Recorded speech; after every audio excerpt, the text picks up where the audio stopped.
My name is Charlotte Elise Westwood, but you can call me Charlie. I was raised in one of the 7 esteemed noble families of Azmarin. I will admit I lived quite the privileged life growing up the only child of Rylan Westwood and Giselle Montecroy, but my parents were diligent in expanding my experiences beyond our manor. Before the incursion, my days consisted of reading, writing, studying ancient languages, and socializing with the other noble families, all in the effort of becoming, as my family would say, an accomplished young woman who would be suitable for marriage. Yet, even with the pressure of being the last Westwood, I felt an undeniable calling elsewhere, a duty beyond that of an overqualified housewife. Through the years, I began to appreciate the beauty in all of the creatures with whom I shared the world. In an effort to honor the abundance of life around me, I took an oath of pacifism at a young age. Violence only begets violence, and I refused to take part in perpetuating that cycle. This oath came under test as my home was ravaged by other planar creatures, but I stand firm in my commitment to peace. Despite the terrors that any one individual is capable of, there is good to be found in every sentient life. It is a gift to see the potential in others, but it is an even greater gift to help them see it within themselves. Hello, welcome to my library, humble though it may be. My name is Tyrion Cariadis, and I'm pleased to make your acquaintance. My story? Well, I was born here in Azmarin, in the Scholars' Village. My father was a learned man of the arcane before he passed, and I found myself inspired to learn all that I could to follow in his footsteps. Magic has always fascinated me, and I endeavoured myself, as I do in most things, to be my utmost best at it. I devoted myself to the Temple of Ioun, and all the knowledge contained therein. When not sleeping or tending to my other duties, I was sure to be found within the temple's wondrous library. I held more pages than could ever be read in a given lifetime, but that was a challenge I was willing to take on. I was excelling in my studies, and the future seemed open with potential. I had hope, I had possibilities, I had a plan, I still remember the smoke and the heat of the inferno. The Scholars' Village burned. We didn't know it at the time, but a devilish incursion was taking over the city. We did all within our power to rescue what books and knowledge we could, but we lost more than we ever dreamed. The temple burned along with the library. It's all gone now. My mother died in the fire as well. Had I known, in my anger and pain, I looked for a new purpose, a new path. I wanted revenge. So I joined the fledgling rebellion. Myself and my party of revolutionaries struck back against the devils. We felt unstoppable, like we were making a real difference. But one day we fell into an ambush. I was the only one to survive. I had so much. I have little now. The one thing that I'm trying my best not to lose is hope, but every day makes that harder to hold on to.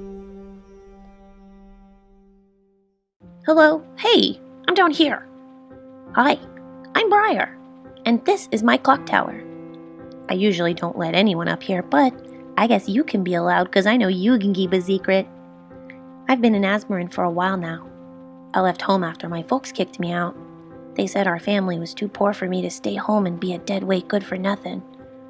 Anyway, that doesn't matter because I can take care of myself.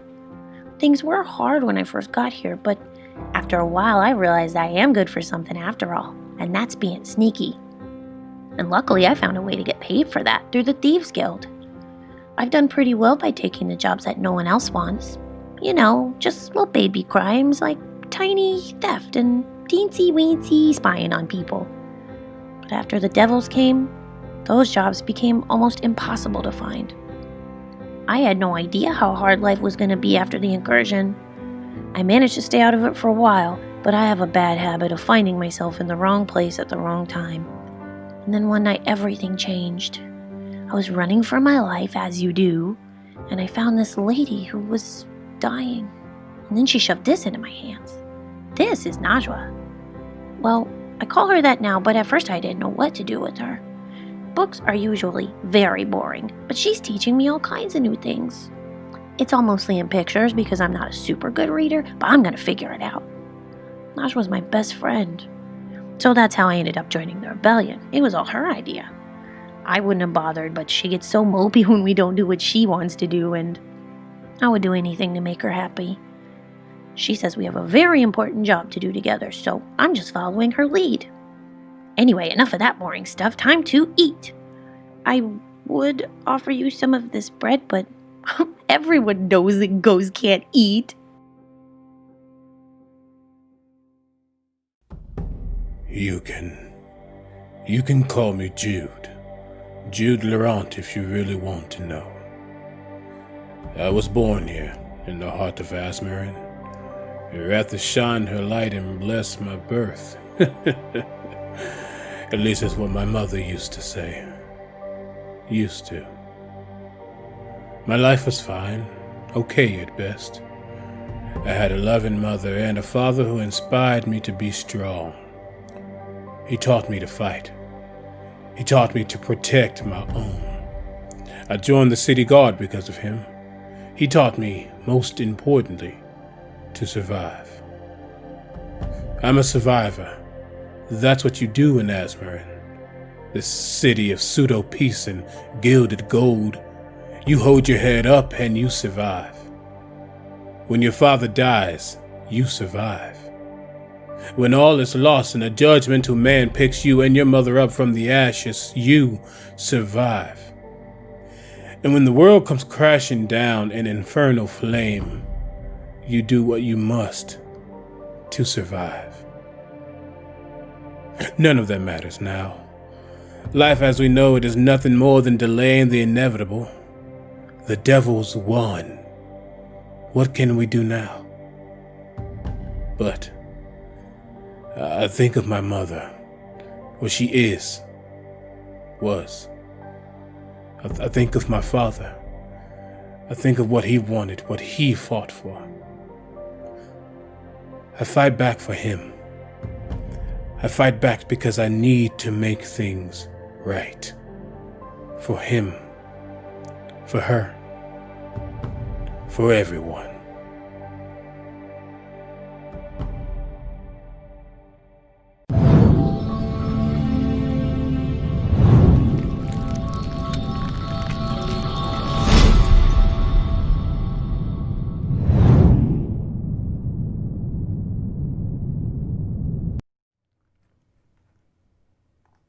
Welcome to the stream. This is the third session of Ashes of Azmarin, set during the Azmarin incursion. Yes. It's on. Not for us. No? Oh. That whole time I hadn't shared my screen with you. It's okay. And I was just playing music for you. Oh, for here myself. it is. Oh. I'm so sorry, Mindy. It's okay. So, I hate to do it, Omega, but you gave a really great recap last time. Do you think I could convince you to do it again? Probably. Yes. Okay. Because I do have three pages of notes. So let's see if I can sum this up. The sun rises, and those of us who can see and hear and perceive, if you will, better than others, notice some alarms were raised. They've seen some extra devils out in the streets, and they're looking for someone who we do not know. Who arrived at the safe house first? Because we all, separated and went our own ways. Of course, our lovely, hopeful brunch lover, Tyrion. And Dave greeted him basically disheveled and distraught. Charlie had brunch with her family, and Charlie also noticed that some alarms came from the castle.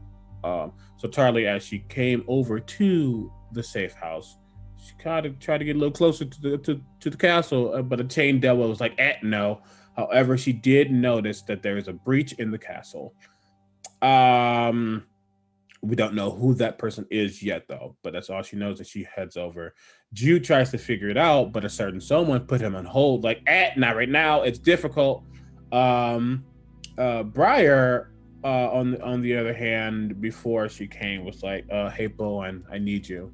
And the Bohan is a big old ghostly Goliath who we still don't know who they are, but that was cool. It was great.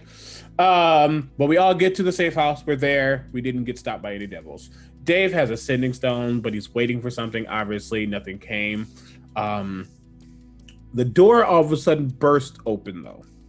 And what did we see? We saw a fighter named Dane, who was missing his entire right arm. Another who just so happens to be called Joan Hart walked in, and on her shoulder is a man named Eric, who was in like almost like clerical, not really clerical role, but he was in armor. But he was a cleric of Erathis. And unfortunately, he had some wounds that were just like really tough. And Charlie asked for some diamonds to try to help him because she is our resident cleric. Joan is Eric's sister-in-law, and they were coming out of the castle, which meant this was the group that had tried to break in, and definitely did, and struggled on the way back. Charlie tried to cast Revivify, but the spell did not take hold. Briar, all of a sudden, though, started feeling really lightheaded and like almost as if she like lost consciousness. She saw devils going in houses asking for folks and killing them when they didn't get the right answers. She noticed that devils are coming into taverns and coming straight down towards not us but towards the south, which meant we didn't have much time before they were going to eventually get to that tavern and safe house. Jude, however, went over to Dane and saw the wound, and having an epiphany for reasons yet unspoken, he asked our coffee maker, Derek, if he had any heat, if he can create heat or some way, shape, or form, because he knows that's magic. And he was like, no. And she's like, shit. But there was a fire that was used to create the coffee. So he did a weird thing, which was he stuck the tip of his sword into that fire to heat it up. And then using that and a mixture of lay on hands, he actually attempted to cauterize Dane's wound. And luckily that worked. For reasons unknown, but we know there's some infernal-ness going on there, and both Dane and Eric's wounds were infernal. So obviously there was a connection there. Briar went to stuff. This is long, yeah, I'm sorry. Briar stuffs outside. She saw a trail of blood, which meant they definitely were going to find out where we were. Asking what happened, Dane said 5 people went into the Delaney house, the Delaney castle, which was Dane, Eric, Joan, Braska, I believe one of them, and X. And Jude was like, Bar? And 3 of them got out. Braska got hurt. Don't know what Braska is. I think Braska might be dead, not sure. X definitely probably got captured. And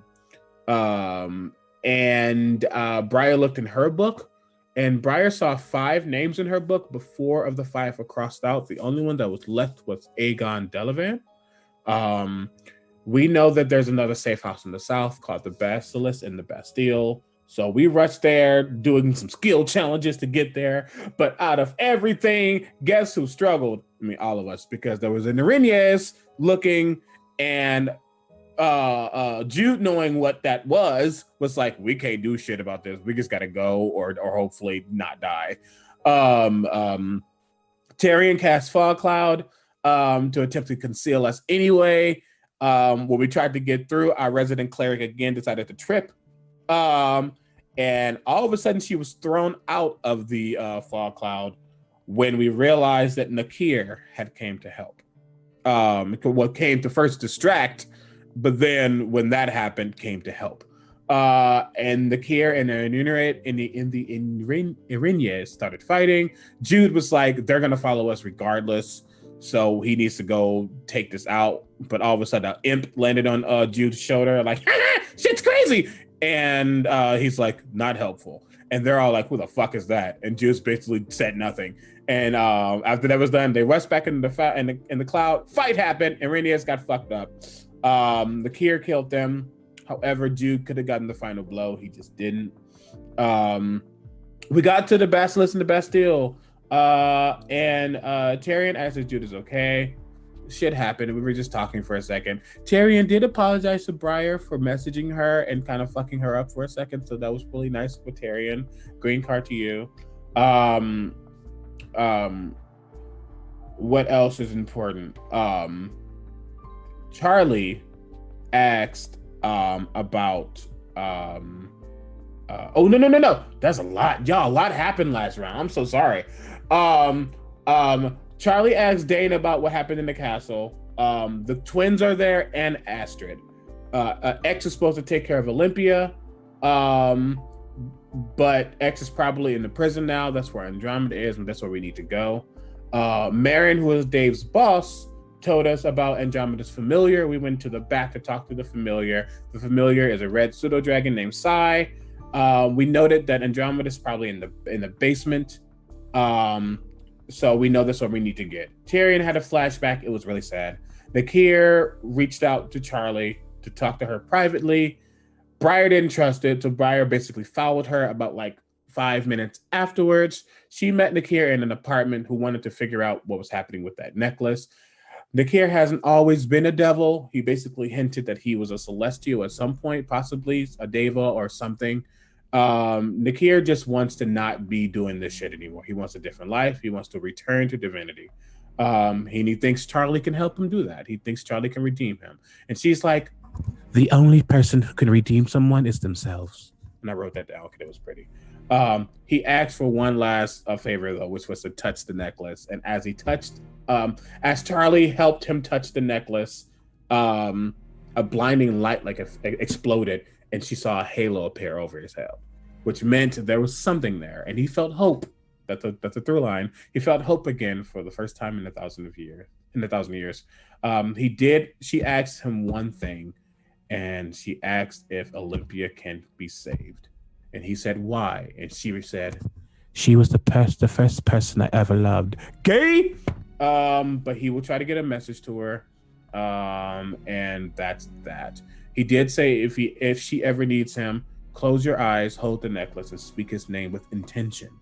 The thing that created her necklace also created Nakir. They're connected by a simple fragment of thread, but connected nonetheless. Briar jokingly put Najwa on Tyrion's lap while he was distraught, knowing that Najwa was going to disappear and Tyrion's going to wake out of his moment and be like, what the hell's happening? So Briar played some tricks on him. Like, I don't know where the book is. I guess I had it the entire time. It was cute. And then it started thundering and raining, and now it's about to storm. That was basically it. I rambled. I'm sorry, but that was a lot. Well, you do the recaps. It was so good. You took notes, now the teacher keeps picking on you. Valid. That was great. That was fantastic. We find ourselves in that same place, the safe house of underneath Basilisk and the Bastille. Let's see, this would have still been around the midday. It has started to rain, and if you were to look outside, you would see that it is pretty dark. There's thunder overhead. What would y'all like to do?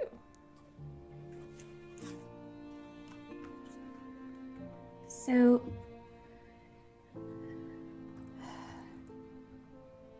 are we planning on taking the next steps for the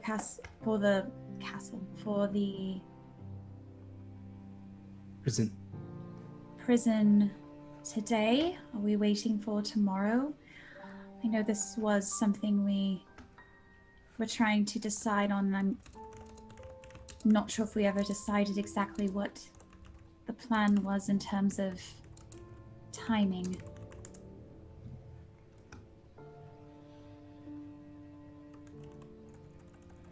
Well, my vote is that we do it sooner rather than later. We don't really know how much longer our target has in there, and perhaps with the storm that might provide some cover, especially from the flying devils. Yes, no matter what, we do not have the time we believe we do. And though though demons, devils are on alert, we still can't be fearful of that. We have a mission, and that mission is to get to that prison. And if we need to get to said prison, that means we have to do it soon. We know that we can go to Hone's Smithy and go through a tunnel. The question is getting there. And then, from there, we enter the prison. So, DM, how far away are we from Smithy's? Home Smithy. Will you check your web captioner for me, by the way? Okay. Sorry. Nope, it's probably me. I didn't press start because why would... Oh, nope. Dang it. I'm sorry. I'm out of it. No worries. I'm going to send you a different link, Okay. Camille, because I am using the wrong one. I apologize. No worries. Hone Smithy is in Chargers Farthing, which is the same district as Boulder Gate Prison. We're a lot further south than we were before. You are. Yeah. You do, however, have a person with you who is very adept at getting through the city. I mean, If that's- if it's up to me, I say we go now. I feel like the rain's gonna provide cover. We could at least get up that way.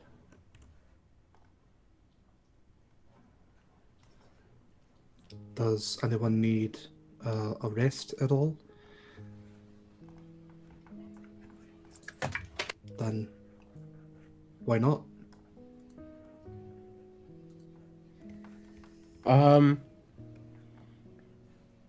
So this is my issue. I know I used some lay on hands. Used 15. Yes, I guess I didn't mark that down. And then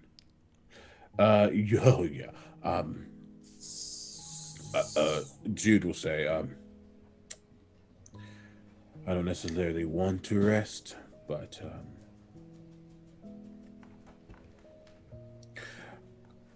I can use my sword all day. I can use other things not so much. You need to take a nap. I also would not be upset by a rest. Unlike Jude, I cannot wield a sword all day.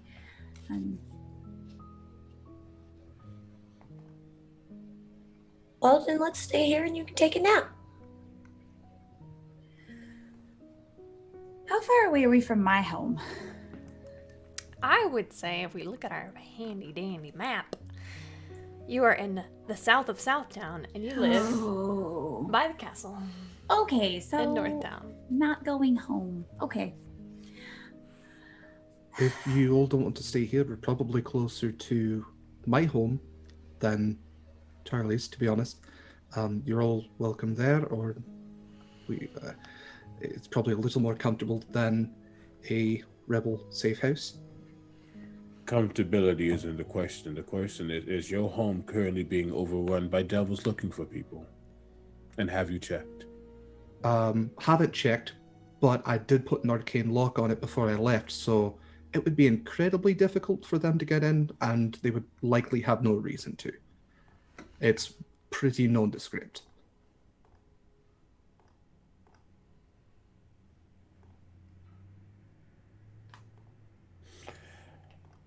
I do not care where we sleep. However, caution is a word I don't use often, but we should use it.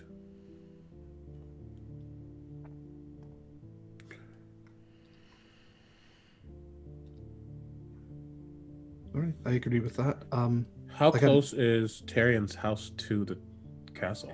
It would Or be, to Hone Smithy, whichever way we need. Not the castle, the prison, sorry. so this castle's in the very center of town. You are south of it. Scholarship Village is to the southwest, and Chargers Farthing is to the northeast. east, and the north town's up here. So it's like a little loop. In theory, I'm just the dungeon master. What do I know? If you went to Tyrion's, you would be actually closer to Charlie's home, and then you could make your way to Charlie's father. You could do a little loop around the castle. And the prisoners in charge is Friday. Yeah. So we could essentially stay at Tyrion's house, and then as we could pass my house as we. That sounds ideal. I think that would work. If you think it's safe, Tyrion. I have no reason to think otherwise. He says, storm out. You storm out? No, Oh. It was an Among Us thing. Like, he says, throw him out. Oh. Sus. Okay, but, I mean, the only thing is the longer that we stay out on the streets, the higher the chance that somebody's going to try and snap us up. So, maybe, I don't know why we need to take so many field trips if we just need to nap. Well, I need a long nap. Like a long nap? Well, okay. And assuming, I mean, we're midday. I mean, we could, I don't know what we decided in terms of whether we prefer moving at night or prefer moving by day, but with the weather being what it is, if we did go to Tyrion's, we could attempt to maneuver while it's dark. I don't know if that's better or worse, but I know it was something we had considered. I think with devils, it's kind of a moot point, isn't it?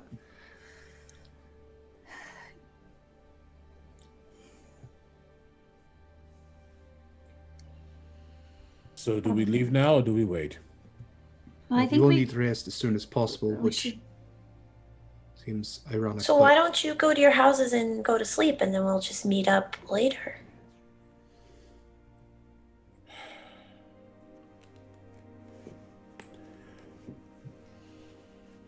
My concern is that we should stay together just in case the devils happen to be... But still I'm not searching. sleepy. Well, where are you going to go then? I don't know. Walk around. That doesn't seem particularly. You know, it's not so bad. I'm just gonna go towards where I'm, just walk around. I'll make dinner if you... What's for dinner? I can see what's in the cold box. I'm sure that I have probably some meats and cheeses, maybe some bread, I sandwiches. love meats and cheese. Sandwiches, okay. Yeah, okay.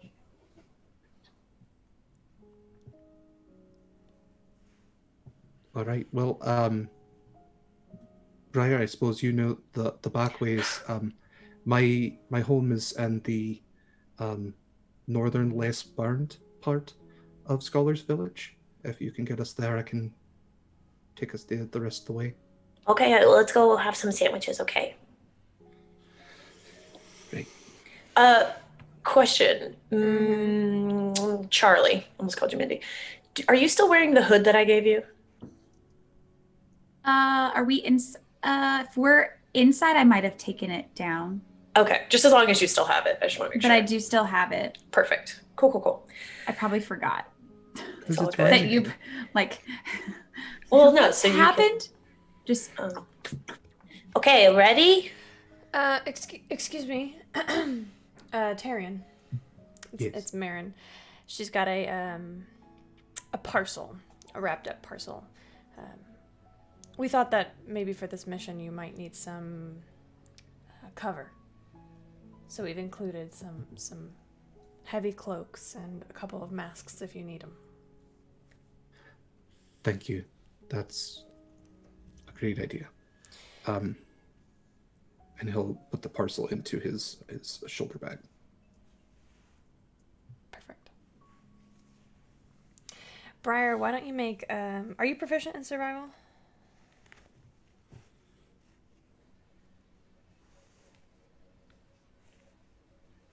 You're muted, Chris. I think that was What's also no is the answer to your question. Okay. Why don't you make a survival check with proficiency to see how, to see how well you can navigate in the rain. Sweet. That's an 11 plus 3, so 14. Pretty decently. Unfortunately, there is one point where Briar tries to take you through a tunnel that is much too small for the rest of you. And you have to navigate around it. But Tyrion, she does get you to your street. Would you like to describe what your home looks like for us? Sure. So, as we discussed kind of previously, Scholar's Village predominantly burned down. Tyrion's home is it's a small 2-story, which is kind of set into a long row of other buildings. Definitely has some scorch marks to it, showing that the fire definitely came close, but didn't take this particular section down entirely. It appears to be a small, inconspicuous bookshop with a small hanging sign out front, which just has the symbol of an open book on it. No words or anything else. Just wooden front door, very small window, which seems to be kind of dusted over, so you can't necessarily see in. And try to be as inconspicuous as possible. And he goes to the front door with the very worn brass handle, and I guess you hear a magical click of an arcane lock, whatever that sounds like click. And he opens the door, and inside is a very bare bones kind of shop. It could probably operate as a general store just as well as a weapons seller or anything else, but the shelves have a few books on them. There might be 5 books in one place, 3 in the other. Seem to be kind of sectioned out by the material that they contain. Small counter that's just thick layer of dust on it. It's very clear that this shop sees very little business, if any at all. And there's a small side room with some stairs which lead up. The small side room has like a small kind of kitchenette to it, and the stairs lead up to the second level with a couple of bedrooms. Welcome to my home. Please make yourselves at home. I'll make some coffee for those of us who aren't resting, and some sandwiches. And there are 2 beds upstairs and a chair in the other room for any of those who need to take a rest. Briar's already darted in between everybody, is kind of flipping through the books, looking around, just being super nosy and all in your stuff. Sorry. You said there were a couple of chairs? Yeah, I think there's probably a worn kind of sofa chair. Yeah. Oh, I'm so sorry. I just realized a thing. Oh gosh, I'm so sorry, y'all. You see Jude go over to that chair, and you see him reach on the sides of his armor, and he unclasps it, the part that keeps it together, and he takes it off, and he is bare-chested. I was like, oh god, shirtless scene. But he takes it off, and yeah, he is kind of furry up here area, kind of whatever. But then he kind of realizes that he shouldn't be as comfortable right now, but he just looks and leans back and closes his eyes. He is like out. He is not even trying to be around people. He's not trying to people. He's just trying to sleep. But he wanted to be comfortable for once. Tyrion will grab a heavier woolen blanket and just kind of lay it across him. Just presentable. Presentable. Oh no. I will turn to Tyrion. So this is your personal bookshop, correct? So I have been at least down. I have been downstairs before, correct? Yes? No? Yeah. Okay. So this is just, I guess, for background. This is the bookshop that Tyrion kind of opened after the library and the Temple of Ioun burned down. All of the books here are ones that he was able to save that aren't firmly banned. So yeah, this is kind of just, it's a bookshop, but it's also kind of a library. He doesn't charge anybody for it. So I've been here before. Yes.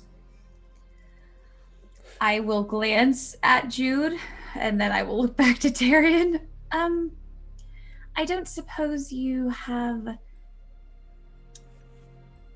a spare bed? Of course. Yes, miss. Upstairs there are 2 bedrooms. You're welcome to either. Thank you. I'll scurry my way and I will go. I will find a bed because I don't think Charlie could fall asleep quite as efficiently as Jude. To be fair, as he was walking over, he looked very tired, and like he doesn't like to show that he's tired. But after that fight and after everything that's happened, he was ready to. He didn't want to be like, I need a rest, but he needed a rest. So he is, yeah. But I will say, you did notice that as he went to sleep, he put his the tip of his sword down on the ground, and he's holding the hilt. So it's almost like propping his hand up right now, but he's just sleeping and always prepared. Tyrion, what is the most interesting thing that Briar finds? So there are a number of books which Briar would probably find very interesting if Derek, didn't already know that Briar is probably illiterate. I would say that there is probably a book that Briar would find very interesting with some very detailed illustrations of dragons in it. Bingo. Does it also have dungeons or no? And It's a role-playing game, actually. This one says levels 1 to 3. Everybody get out. We just lost. He'll walk over to Briar. Oh, I see you found Unique Dragons and Their Hordes by Kabir Atini. That's one of my particular favorites. If you look on page, what is it? 87, I believe it covers a dragon who specifically collected the skulls of halflings as its hoard. It's gruesome, but also kind of interesting. It's like that, you know? Yes, I already read it. And so, yes, everything that you said is what I'm going to say. So the same. Yes, exactly. All right. Well, if you've read that one, I have The Blood of Wolves, which is a historical account of the Wolfwoods and Wolfcrest and their interactions and I guess bloody interactions with vampires. If you'd find that interesting. Oh yeah. Where's the bread? Let's. Don't call me out like this. I'm gonna take my backpack off and. You're a terrible is your liar. cat in your bag? I'm not lying. I'm just not saying what's true. The cat curls around your legs and like does the stretchy thing where she claws and like grabs a hold of your pant legs and just does a stretch. I just want to be clear about something as a player. Of course. Did you literally let the cat out of the bag with that? No, I just took my backpack off. She was Okay. already out. Okay. All of a sudden, Tyrion, a cat just has appeared. You did not let a cat in, but it has appeared. Najwa, correct? Yeah, she's not. You shouldn't be allergic. She's not. Her hair is the special not allergic kind. So. All right. I believe I might have some tuna nearby. I'll make you a sandwich. Great. I'll go to the kitchen and start making a pretty well-rounded meal, because I think it doesn't take an inside check to tell that Briar is a little hungry. I just want to say that Jude, one eye gets opened, and he's just looking like, why are they still awake? Why are they still talking? Why are they acting like nothing is wrong? I'll make you a sandwich, Jude. And I'm going to follow Tyrion into the kitchen. Najwa follows the two of you as well. She sort of makes herself a little at home here and jumps up on the table and sniffs everything. And Briar, you hear her little voice in your head. I like him. I mean, yeah, he's pretty nice, I guess. Out loud? Mm-hmm. I forgot everything is out loud. I'll let you know. Yeah. Are you breaking into the prison today? I think so, but they needed to take naps. I just don't understand why tall people have to take so many naps. Like, it sounds so exhausting. Well, she kind of arches her back and does a little loaf on the table. Her tail starts flicking side to side. Well, let me know when you're ready. Najwa, when you were with that lady, you never went in the prison, right? No, I didn't.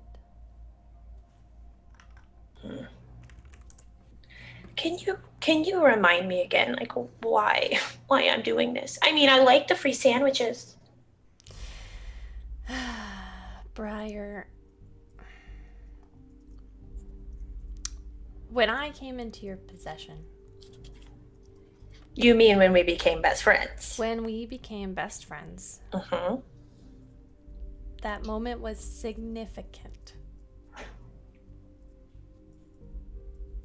Your purpose became greater than yourself. I kind of don't want to. That's fair.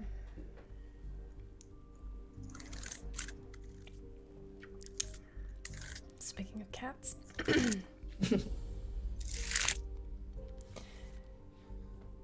Briar, sometimes we have to do things that we don't want to. Like me. All of the time. Like what? Be a book. Be a cat. You don't like being those things? Not always. You could be other things. I like bats, and I like puppies, and I like...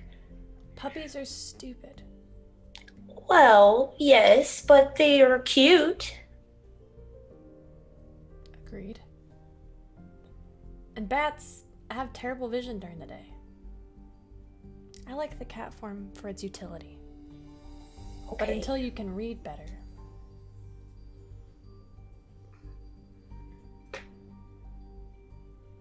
You just have to practice, Briar. Maybe Tyrion can help you. Oh,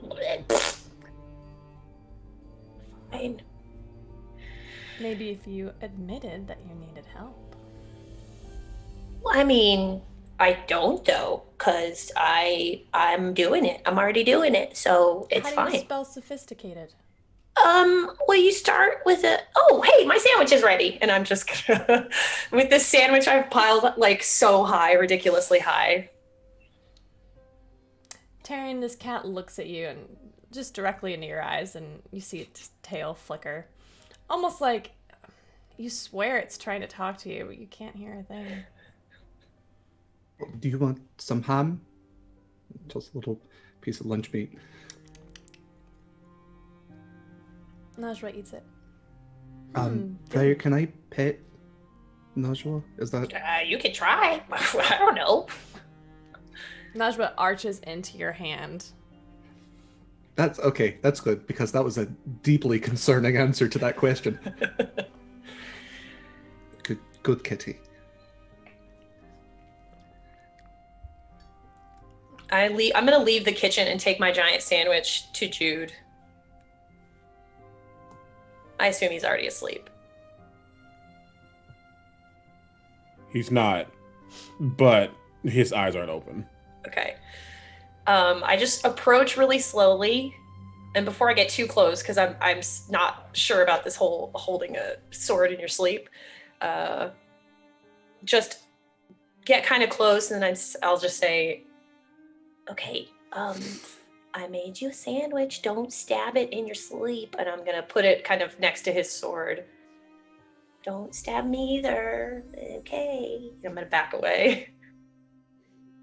He just finally opens his eyes. Reaches down and definitely takes the sandwich. Yes. Go back in the kitchen to make another one.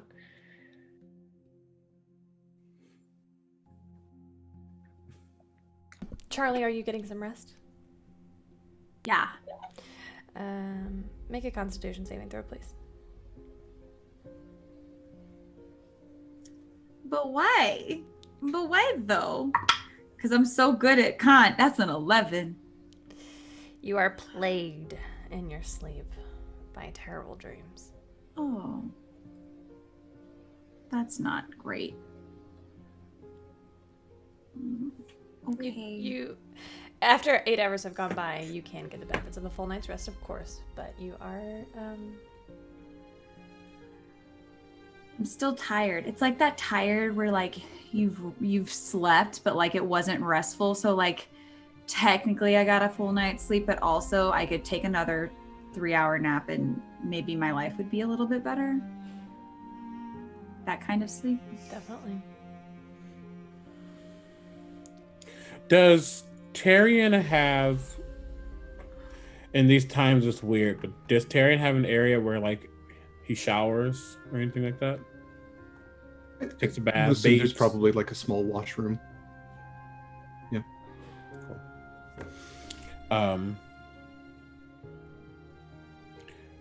If it is morning time, you would have noticed that Jude, well, if anybody was up, Jude gets up slightly earlier.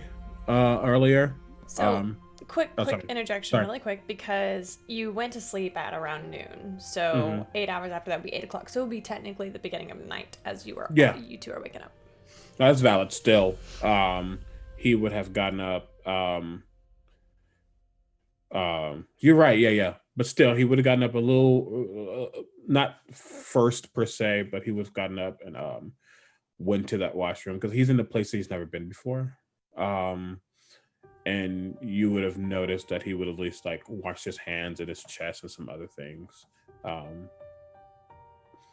But the issue is he was in there for a while. Almost as if he was like meticulously cleaning, as if no matter how clean you are, you still feel dirty. And it was silent. So if anybody like needed to use the restroom, he was in there for a little bit. He doesn't apologize about it either. But he would have eventually finished that and came out and got his armor back on and got ready to go. Tyrion and Briar, anything that y'all would like to report happens in these 8 hours that Jude and Charlie are resting? Well, the second giant sandwich is for Charlie. So at some point I sneak in and just put it on either the nightside table or like just anywhere that's easily seen. Mm-hmm. And they're just like these really awkward, tall. I basically used all your lunch meat. I'm really sorry. I would say if you come in the room, I don't know what your perception is, but I feel like I'm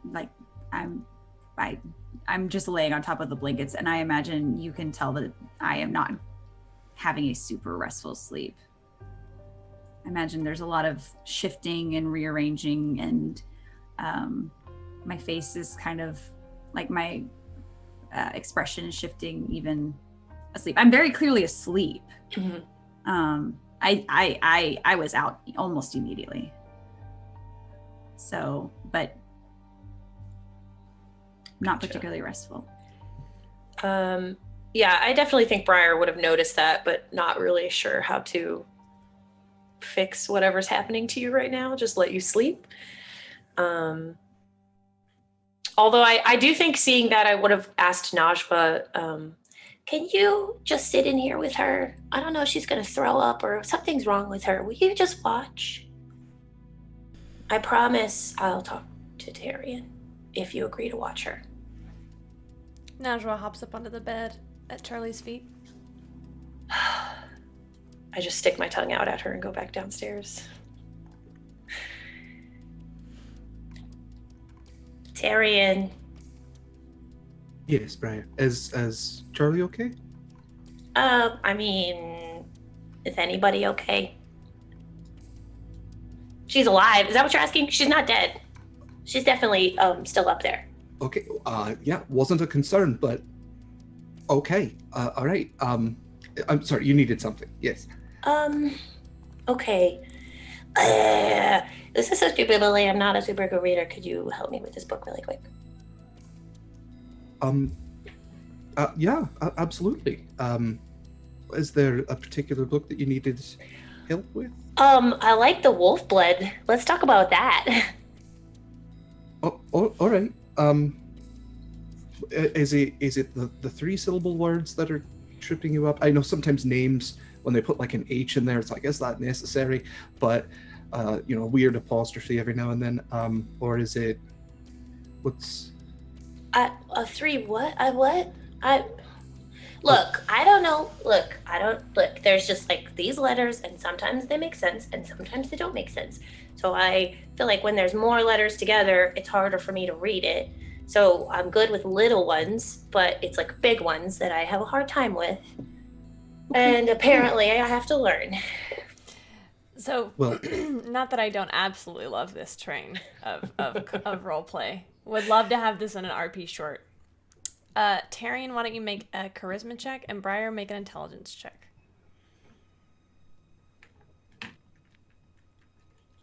Bonus to intelligence, probably not. You also have Briar, you have plus 3 2. advantages. That's a 9. With your 3 advantages? Yeah, I'm gonna save those for Okay, in for case the I might prison. die. So I'll use an advantage. I have enough right now. So that is 17. Okay. Briar, you find Tyrion to be a lovely teacher, and he's very, very quite kind and generous in his instruction. It does take a little bit longer to sit in, and you find yourself needing to take a few breaks and that not, but it does help.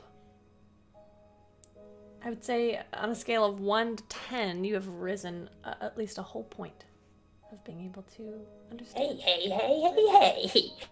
I've been eating ham the whole time, by the way, like while you're talking. That's I'll touch the pages. That's fine. No, Sure. I'm really impressed. Sanguine is a very difficult word, but no, you've mastered it. Yep. I'm definitely going to remember it, so don't worry about it. I held up my end of the bargain. If you ever want to read again, I'm more than happy to. Okay. Thanks. You're welcome. Charlie, you awake to find a black cat at your feet. Oh. Najwa? I'll reach a hand out to see if she'll come. She does. Give her a little scritch. Notice the sandwich. I'll take a few bites of the sandwich. And I'll turn to Najwa. I suppose we should probably get going. I hope you got a good nap too. She Sorry, hops honey. down. It's still storming outside. Perfect. Love me a good storm. This sandwich is way too big for me, so I'm gonna eat. I'll take a few bites as I'm walking downstairs. But I won't eat the whole thing. Jude would have looked out the windows, just try to ascertain what's the best plan of action. Just getting into soldier mode. We got the benefits of a long rest, correct? You did. Before I... Oh, yes. There's coffee for everyone.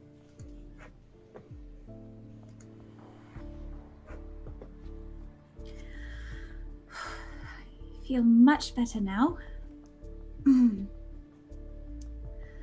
Or at least better. Charlie, Yes? do you have all the time nightmares or just a little bit?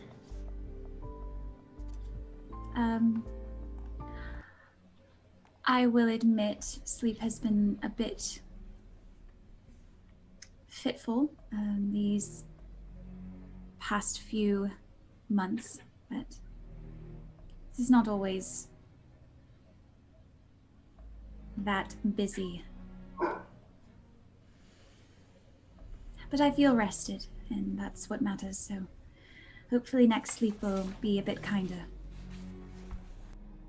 Maybe. Sometimes if I'm having bad dreams, I just drink a bunch of beer, and that really helps. So Oh. I would say next time, if you think you're going to throw up in your sleep, just don't sleep. Go have a bunch of drinks of beers and things, and then go back to sleep, and you won't remember anything. Unfortunately, the few times I have had any significant amount of beer, that also has led to being sick. So That sucks. while it is a wonderful coping strategy for some, I don't know if it would have quite the same benefits for myself. I appreciate the strategy, though, even if it isn't for me. And I Glance between Tyrion and Briar. thank you for the sandwich. And I just kind of like hide behind Tyrion. Of course. So everyone's awake now, right?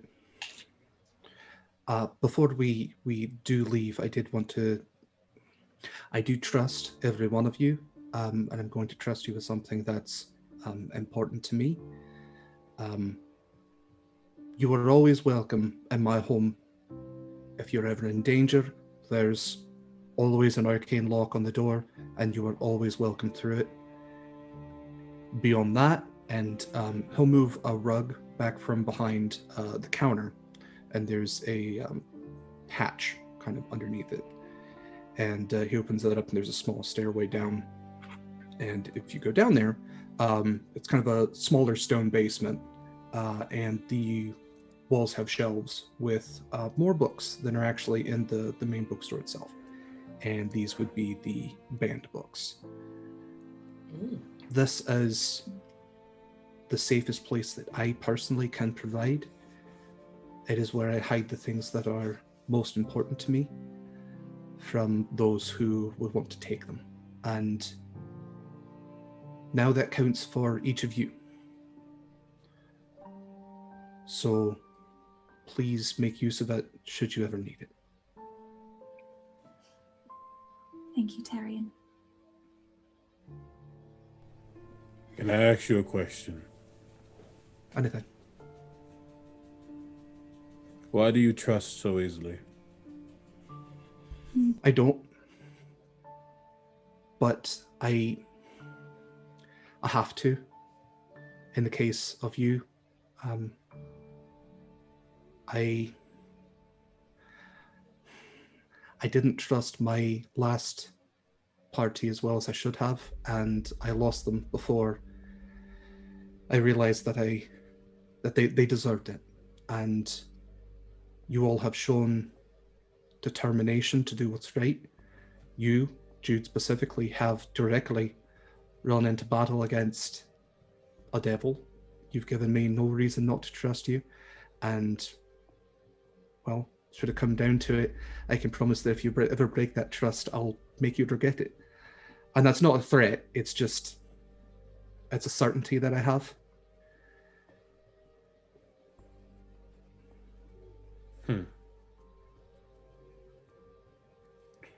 I only ask because these are times where even those who run into battle can be the worst person you know. You cannot trust anyone, however. I suppose, but I also feel that we need some bad people on our side right now. But That gets you a grin from Jude. bottom line, I just want you all to be safe. I think I want us all to make through whatever this is and make it out to the other side, and whatever I can do to ensure that. So my home is yours. Bottom line.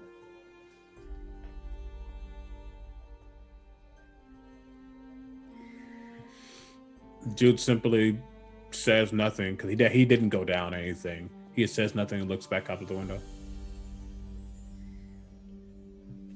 I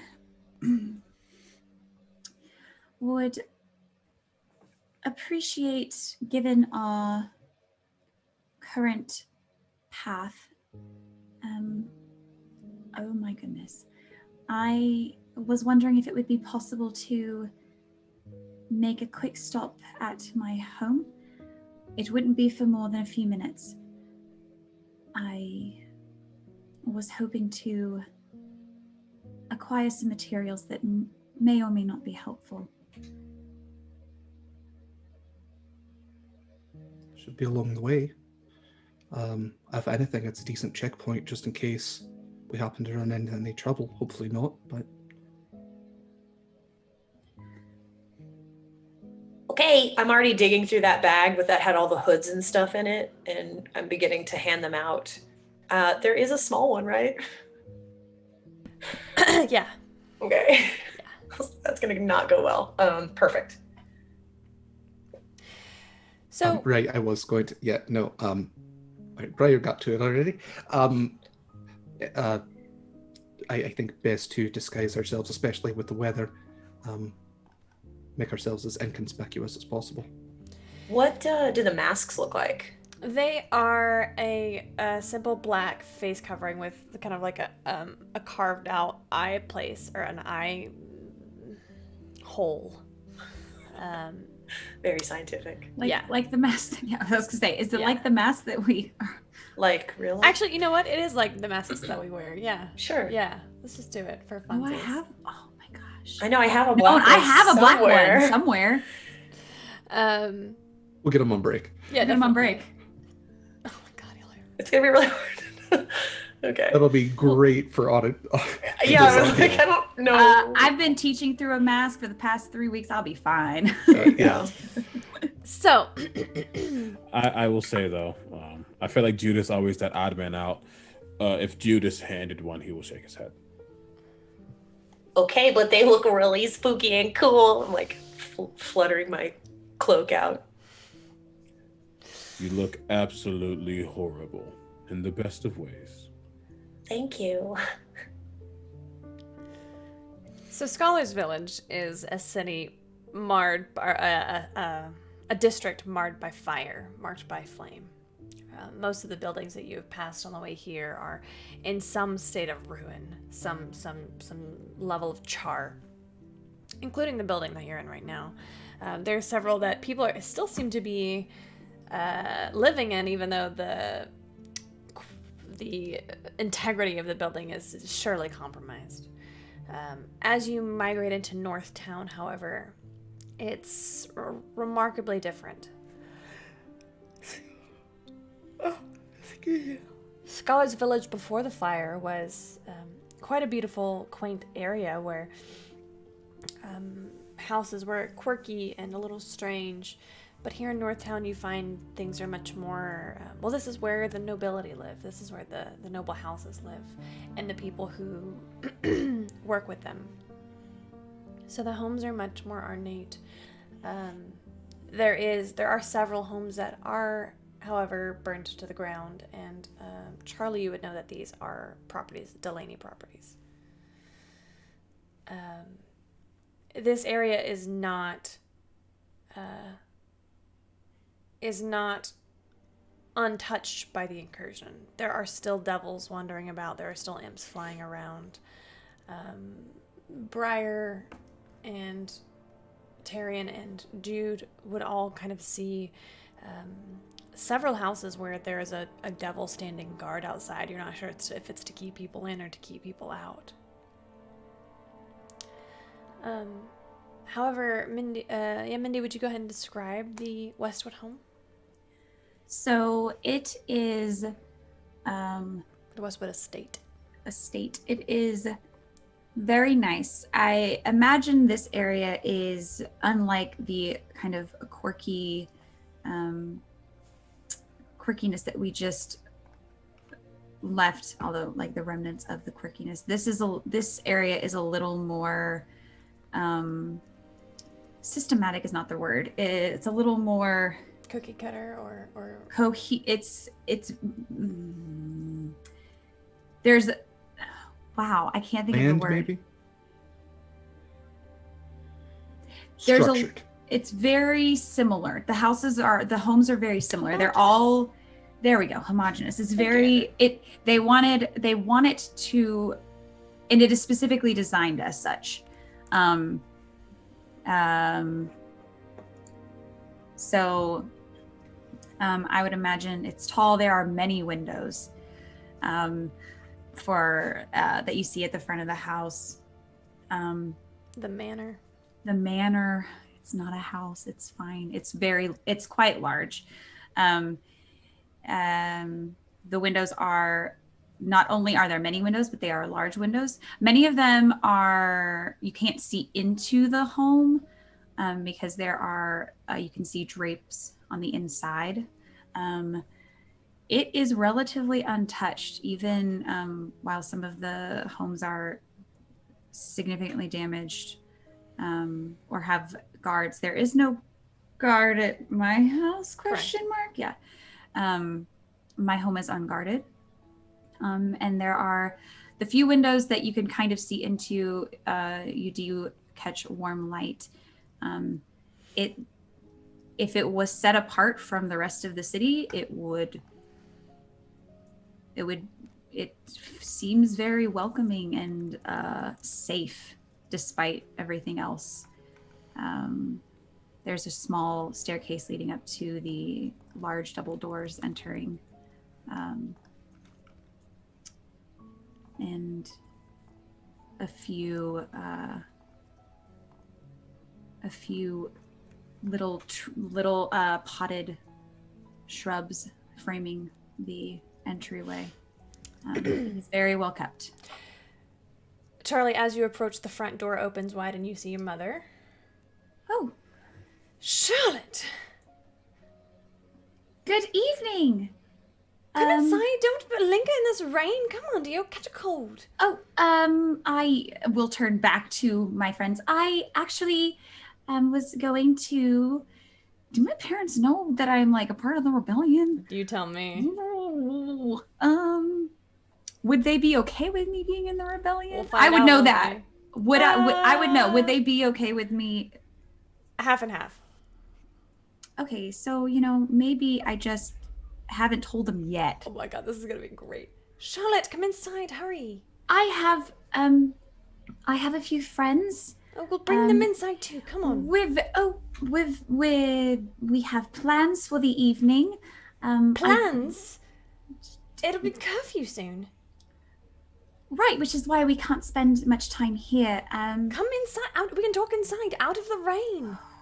Your hair, come on. Okay. Your hair. Sorry.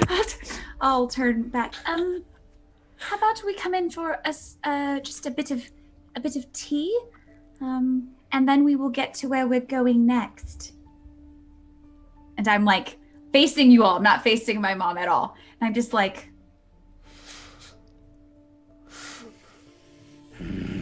Yes, let's have some tea.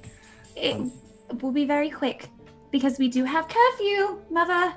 So we really can't be here for very long. I was hoping it's fine. Come in. You see this older woman. She's very much an older version of Charlie, but where Charlie's hair is a very like bright red, hers is a more of a muted auburn. She definitely is where Charlie gets most of her physical appearance. will come in, and she's in somewhere between a state of undress and a little bit of night clothes. So she's not totally like, you know, inappropriate or anything, but she's got robes on, and they're like tied in the front. Come in for a spot of tea. Hurry. She opens one of the wide double doors in the front as if she's ushering you into some. So just a reminder, Mother, we can't stay long because as you pointed out, there is curfew and we are going to have dinner at Tyrion's house. Tyrion. Oh, hello, sir. You remember Tyrion? Do I? Hello, Lady Westwood. Tyrion, Works in the what was your last library. name again? Cariadis, ma'am? Cariadis. I'm not familiar. Have you family here? My family lived in Scholars Village. Back when there that's was right, that's a right. Scholars Village. What a shame. And you, He hello, was- hello. And she's looking at you, Briar. You have the same princess face as Charlie. Oh, thank you. My name is Giselle, formerly Montcroy. Giselle Montcroy Westwood. It's nice to meet you. That's such a long name. It is, yes. And, hello, sir. He literally growls and turns back at the door. He's He's not very friendly. He's very excited about going to have dinner at Tyrion's. So, as I said, I just wanted to come and stop by, perhaps use the washroom for a moment. Oh, yes, go clean up. Hurry up. Oh, okay, all Your right. hair is so limp. Go on. Okay. I will dart away towards the washroom, but I'm not going to the washroom. Sure. Where are you going? I'm gonna bide just a bit of time, and then I'm gonna look. Do it. I'm gonna go to. Do I know where my dad might be right now before I start sneaking around my own house? I was about to say, yeah. He would be in his study. Okay, so I'm gonna like try to sneakily get to their bedroom, Roll a stealth and check. I'm go. You know, okay, I have some advantages. All right, I'm just gonna. No, it's I was fine. gonna say, can I offer some help or? I'm You do your gonna thing. use an advantage. It's fine. I'm gonna use another advantage. It's fine. Okay. It's cool. I just want to remind you, as a cleric, that you can guidance yourself. No, but I didn't think about it until I after I know, started I know. rolling. It's But fine, I you was can- like, I always say that. forget. Judging, Can I I guess, in the So future. I feel like I'm gonna say that this double. So I just burned two of my advantages, and honestly, You can guidance yourself, yes, dear. I'm going to take a deep breath. And be like, okay, because I feel like the first few times is like me panicking and like realizing I'm not being sneaky. This isn't sneaky enough. I can't be. I don't. That's a lot of questions. Look, we weren't even supposed. I'm having this conversation, maybe a little bit out loud. Maybe. Mother means well, but she. Okay. I will cast guidance on myself. And it's not going to matter, though. I really need to burn this last advantage. Okay, but I will cast guidance on myself. Please. I need this to be max. God bless it. I'm burning my last advantage. Hey, Okay. Mindy, take one of my advantages. I have too many. I'll allow it. Okay. I need You something. see the number, the letter just go away. I rolled a 9, a 7, a 4, and a 2, and I rolled a 1 on my guidance. I am upset. I have rolled 2 different die, so it's fine. That's a 13. Okay. Gracious. If someone likes you, you just got lots of money. You got an auto. Well, no. Wait. Thank you. You What can is- get I'll give you back 2 advantages for that. Okay. So I'm not burning Charlie, anymore on this check. It's fine. Charlie, I always meant to get caught. It's cool. Charlie. Yeah. Mhm. you begin to tiptoe past your father's study, Very stealthily. and as you creep by, you look into the study and you see your father's. You see your father look. He has a book in his a large book in his hand, and he just looks up at you, and you make eye contact. Hello. I don't mean to disturb you. I'll let you get back to your book. Keep walking. Okay. I'm pausing. I will pause. I don't know how close the two rooms are, but I will pause to make sure he didn't like leave the room. I'm listening to see if he's following before I actually go into their room. He doesn't seem to be. Oh, he's very busy reading his book. Okay, great. Fantastic. Good Lord. You walk into the master bedroom, master suite of this mansion, and you've been in your parents' room plenty of times before, and you see your mother's vanity is where you're heading, I'm certain. And it has several drawers that are full of her heirlooms and her jewelry. Yeah, I'm looking for the biggest diamonds. Make an investigation check. Am I smart? Y'all, I am about done with D&D today. I'm using another advantage. I'm not using these dice can all Melinda! I have not rolled a double digit all morning. What'd you roll? I rolled an 11.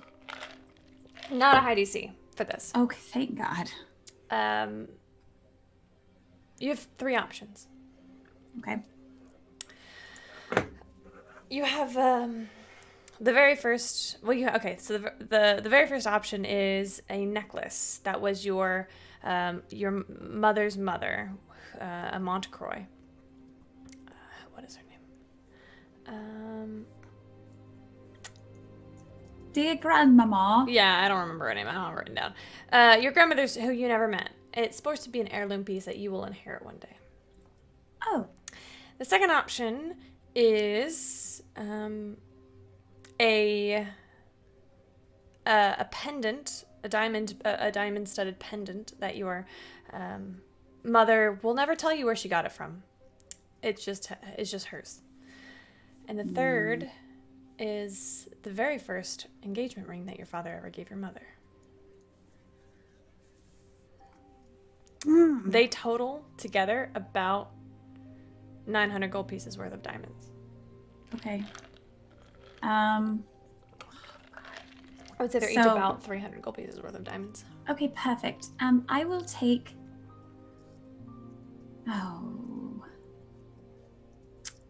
I will take the necklace that is designed to be an heirloom, because eventually it's going to be mine anyway. So I'm just expediting the process of obtaining it. So,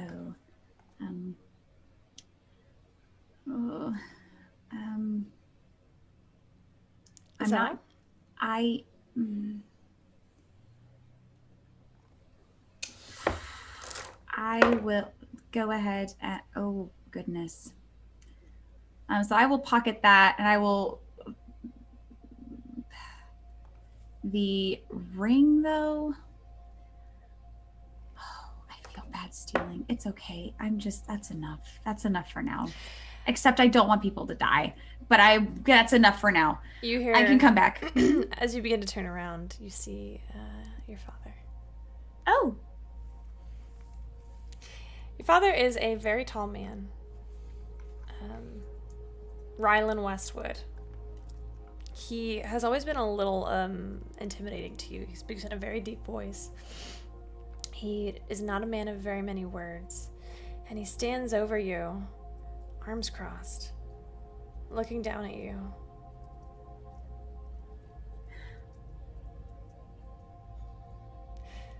Charlotte, take the ring as well.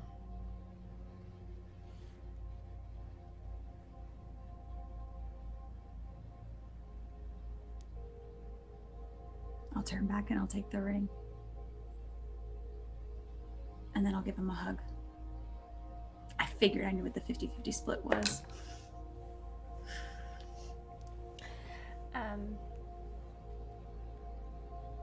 He sort of gently touches a bit of your hair and places a kiss on top of your head, and then turns and leaves.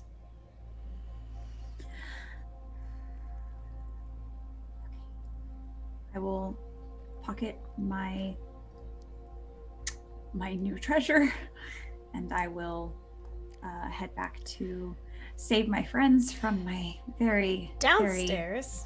Oh God, I'm sorry, y'all. Caryattis. That's an unusual name. Do you have any connection to the Caryattises of the Xandarian Caryattises? I'm not aware of one, ma'am. Oh. Well, it's not really appropriate for Charlotte to be out and about with two unmarried young men. She has many suitors. I can't do this seriously. Is that all you care about? Marriage and wealth and status? No, I worry about carry on the Westwood name, which Charlie is the only one who can do so. The Westwood name might die if you don't shut your mouth. Yes, ma'am. I'm absolutely certain that Charlotte has numerous individuals looking for her hand. She's You look familiar. a lovely woman. I'm sorry? No, not you, Tyrion. You, sir. I was apologizing. With the mouth. You're in my house, if you don't recall. I did not wish to be here, if you wanted to know that. I didn't. Well, you do. I do not mean to offend you, however, we are taking much time when we have dinner, apparently. And I do not care whether your name is Westwood, Montcroy, Delaney, whatever. Those names don't matter right now. What matters is survival and apparently food. So, if your daughter will get back down here and we can leave for said dinner, I will be much appreciative.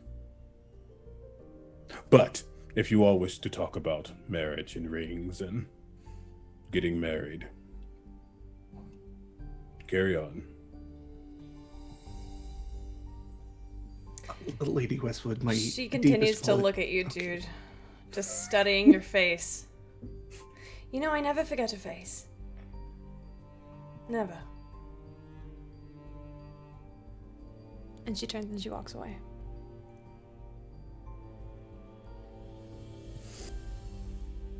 And that's what you come down to, Charlie. Oh, yes, T. Oh, where? Your don't mom think there's going to be super hates us. I wouldn't take it necessarily very personally. Did she say she was coming back? I'm gonna glance to Tyrion.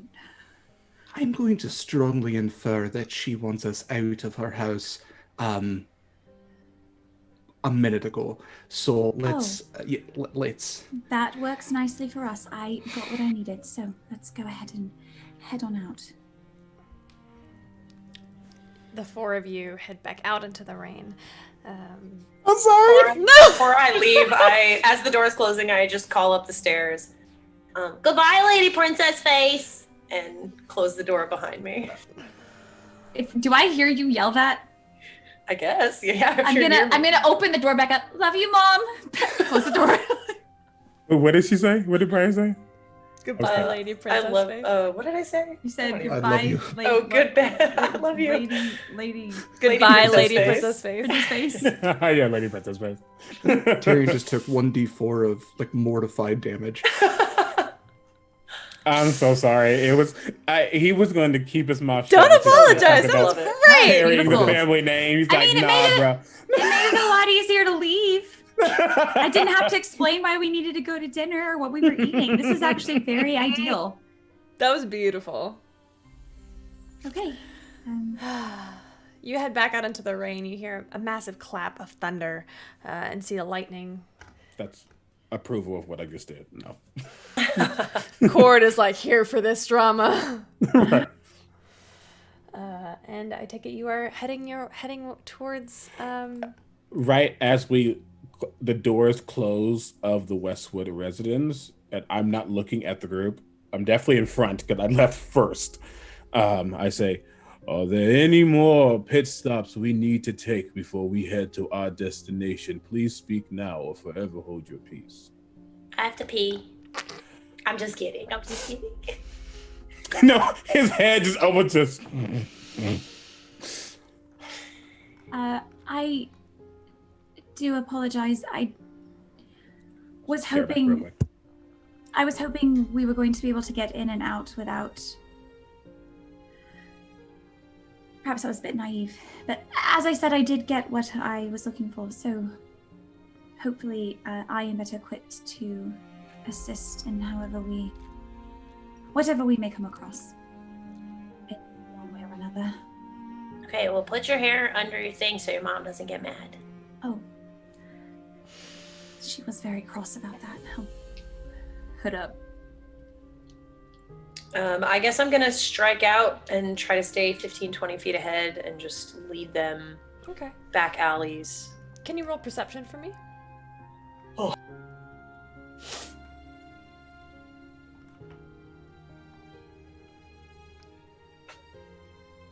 Okay. Ooh, natural 20 plus 4, so 24. Hey, that's pretty good. Thank Jeebus. Okay. You, through that perception check, are able to avoid many specific routes that you notice as you sort of go upon your usual ways, ducking under, through fences, breaks in fences, darting between buildings. You narrowly avoid several devil encounters and lead your Sweet. party through them as well. Soon you find yourselves directly behind. What's it called? I named it Hone's Smithy. And that is where we will take our halfway break. All right, y'all, we will be right back. Oh baby, I love your madness. Welcome to our Patreon. Here on Open for Adventure, we are making high quality Dungeons and Dragons content, folks. We have a great big world to share with you, and by becoming a patron, you can help us explore and expand upon this adventure. With your support, we can invest in more amazing artwork, better mics, fancy cameras, and overall stream quality. Not to mention, help us get some amazing new merch that we can use for giveaways. What do you get by becoming a patron? I'm so glad you asked. Let's take a look at the different levels and give you a sneak peek at what you can get at each tier. Did you know that the family of the First Lord Theo, the leader of the rebellion against the Empire, actually invented firearms nearly 25 years prior to the current campaign? The designs for this high-tech weapon are the Delaney family's best-kept secret. Also, they were originally invented by the late First Lady Victoria, Theo's mother. Access to lore leaks like this is what you can expect from the first tier, written in blog-style posts after each weekly session. Ever wondered what goes on off-camera? The next 3 tiers give you exactly that. With Stolen Moments, you can get access to text-based roleplay moments, highlighting experiences that don't make it onto the stream, like Leona's training session with Ray and Azmarin. Stolen Moments Plus gives you access to roleplay moments featuring our guests, non-player characters, and historical figures, featuring the likes of Marshall, Annalena, and even the Empress herself. And Roleplay Addiction takes us to a whole other level. This tier gives you exclusive 30-minute videos of canon interactions not otherwise seen on stream, like late-night drunken interactions between paladins or tender moments featuring your favorite character ships. The Warm Fuzzies is super simple. It's everything I've listed so far, and also you get your name on stream after our weekly regular sessions. Every session. And our undying love. And finally, the most epic of all Patreon tiers. Drum roll, please. The Loremaster. This ultimate and final tier gets you first look access at all of the content going into our upcoming official Open for Adventure campaign setting. Lore, maps, monsters, items, dungeons, dragons. Go ahead, have a look around, make yourself at home, and consider becoming a patron to help us make this fantasy world a little bit closer to reality.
Oh, hi!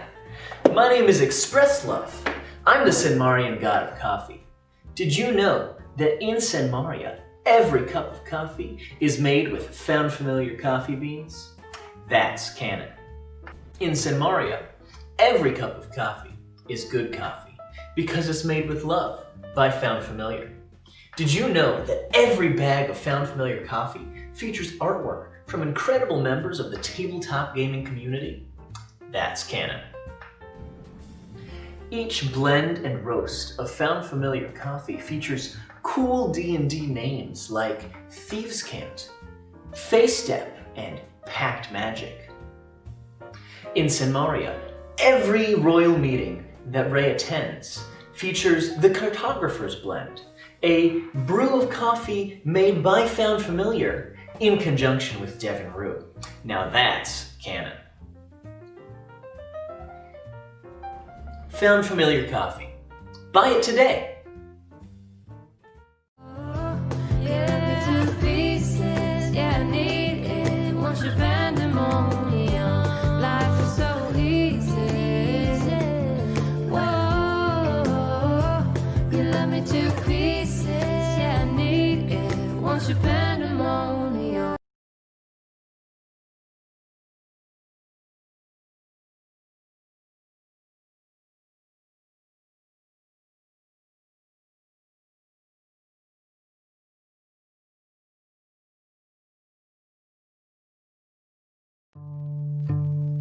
Oh, baby, I love your madness. It's so incredibly beautiful. Oh, you shine like gold, so selfless to all, and wild like an animal. Some would say I'm insane in the right in a way, but I just love to play and you're fun and your games. Always hungry for more, that's just how I was born. Take me somewhere I don't know and give me your freedom. Whoa, you love me to pieces. Yeah, I need it. Once you're pandemonium, life is so easy. Whoa, you love me to pieces. Yeah, I need it. Once you're pandemonium.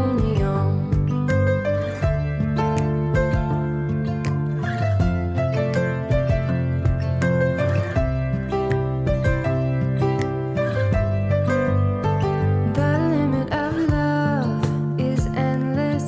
I know. Just do what you want with me.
Want your pandemonium. Life is so easy.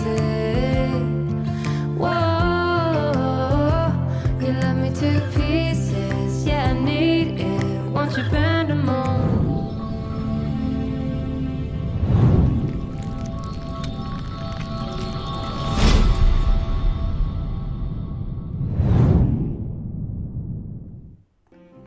Welcome back to Ashes of Azmarin. Speaking of which, the party has just left the home of Giselle and Rylan Westwood, Charlie's parents' home. And they have made their way successfully across town through into Charger's Farthing to the back of Hone's Smithy. It is still pouring down rain outside, but as you enter this darkened alley, you see a figure seated under a makeshift sort of what's this thing called? Roof, sort of. Like an awning? An awning. Thank you. An awning. He just sits there. He's maybe in his 60s, a wizened old human man. Just sits there smoking a cigarette. How far are we from this individual? 30 feet. As soon as you enter the alley, you see him. He sits next to this entrance. I think I first glance around to make sure that Bohan is still with me. Yeah. Just a little mote of light on your peripheral.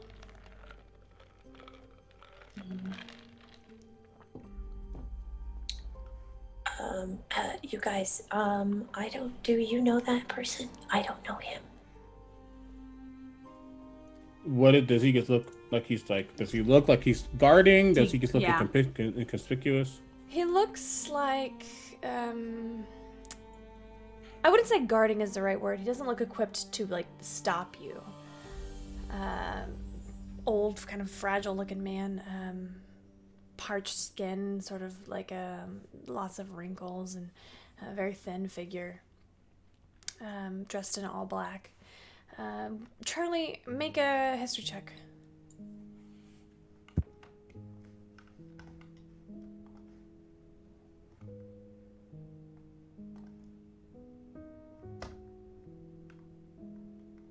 I quit D&D. That's a 7. It looks a little familiar, but you're having a hard time placing him. Yep. Having a hard time doing a lot of things today. Sort of glances over at the four of you as you make your way into this alley. He doesn't say anything. Is he kind of blocking where we need to go? Sitting next to where you need to go. Okay. I mean, I'm probably just gonna keep walking. Yeah, I think I'd move forward and proceed to attempt to... Actually, I'm going to kind of puff my chest out a little bit. Okay, Bohan, let's do this. And I'm going to walk up to him. Hey, you can't smoke here. You have to leave.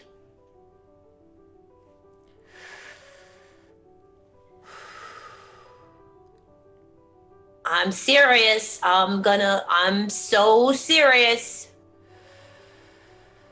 I'm gonna just right up. I'm just gonna stab you.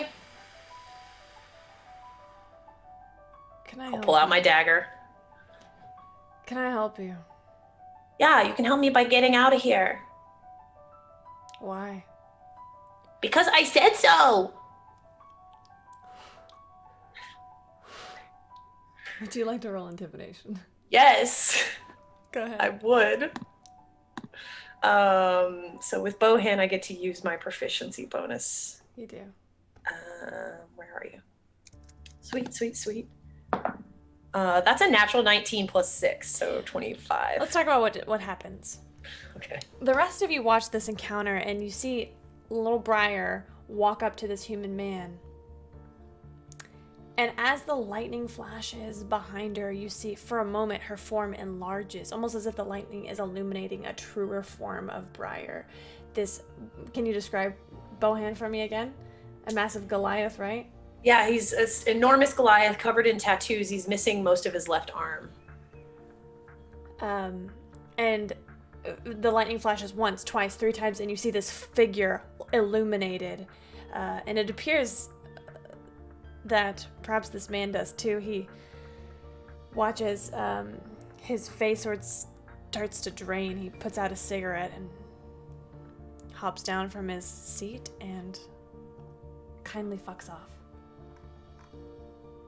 Yeah, that's what I thought. And I'm kind of like brandishing my dagger after Missy leaves. As he passes you, Jude and Tyrion, he's like, I don't get paid enough for this. Jude just notices and kind of sees, what kind of happened.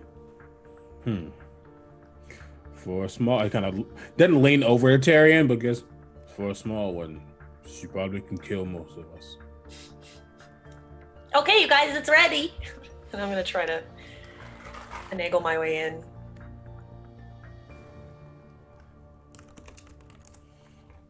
Okay. The entrance to this tunnel is a sort of like it's not a cellar door that opens, it's stairs down into an actual stone door. It's quite heavy. Charlie or Briar probably wouldn't be able to move it. In fact, I think only Jude could move it. She still tries. Jude. I kind of want Jude to do the thing where he watches and then literally just picks up Briar, sets Briar down, and then tries to move it himself. Make a strength check for me. This is literally my first roll of the night.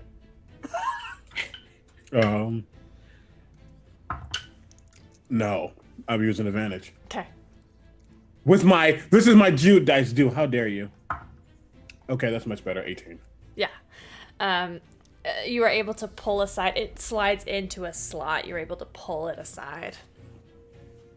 Bulging arms, just yeah, your muscles begin to. Yeah. Oh gosh. no. It's super Stop. Anyway, no, yeah, he opens it and says, "Good attempt," and walks inside. The tunnel ahead of you is pitch black. I can see And my sword for is a little glowing. while.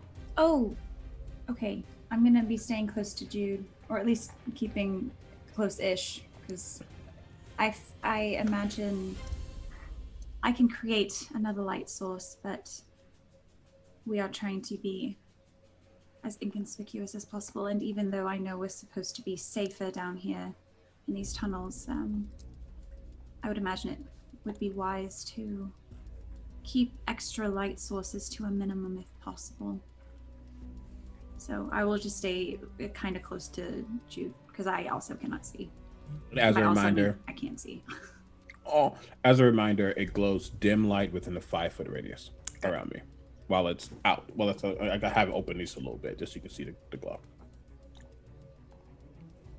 Charlie, you have 2 auto crits. Oh no. Oh. Oh no. Thank you. Okay. It said F your dice. Be sure to close that behind us. Easy enough. Because nobody else can close. Please. And it closes. You are in this darkened tunnel. Can I get a group perception check?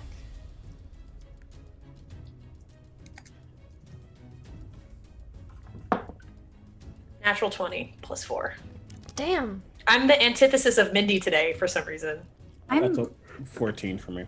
I'm using an auto 17. crit. Screw this. Are you nonsense. seriously using an auto crit before you go into? Okay, No, sure. I'm not. But I will burn my other advantage. Okay.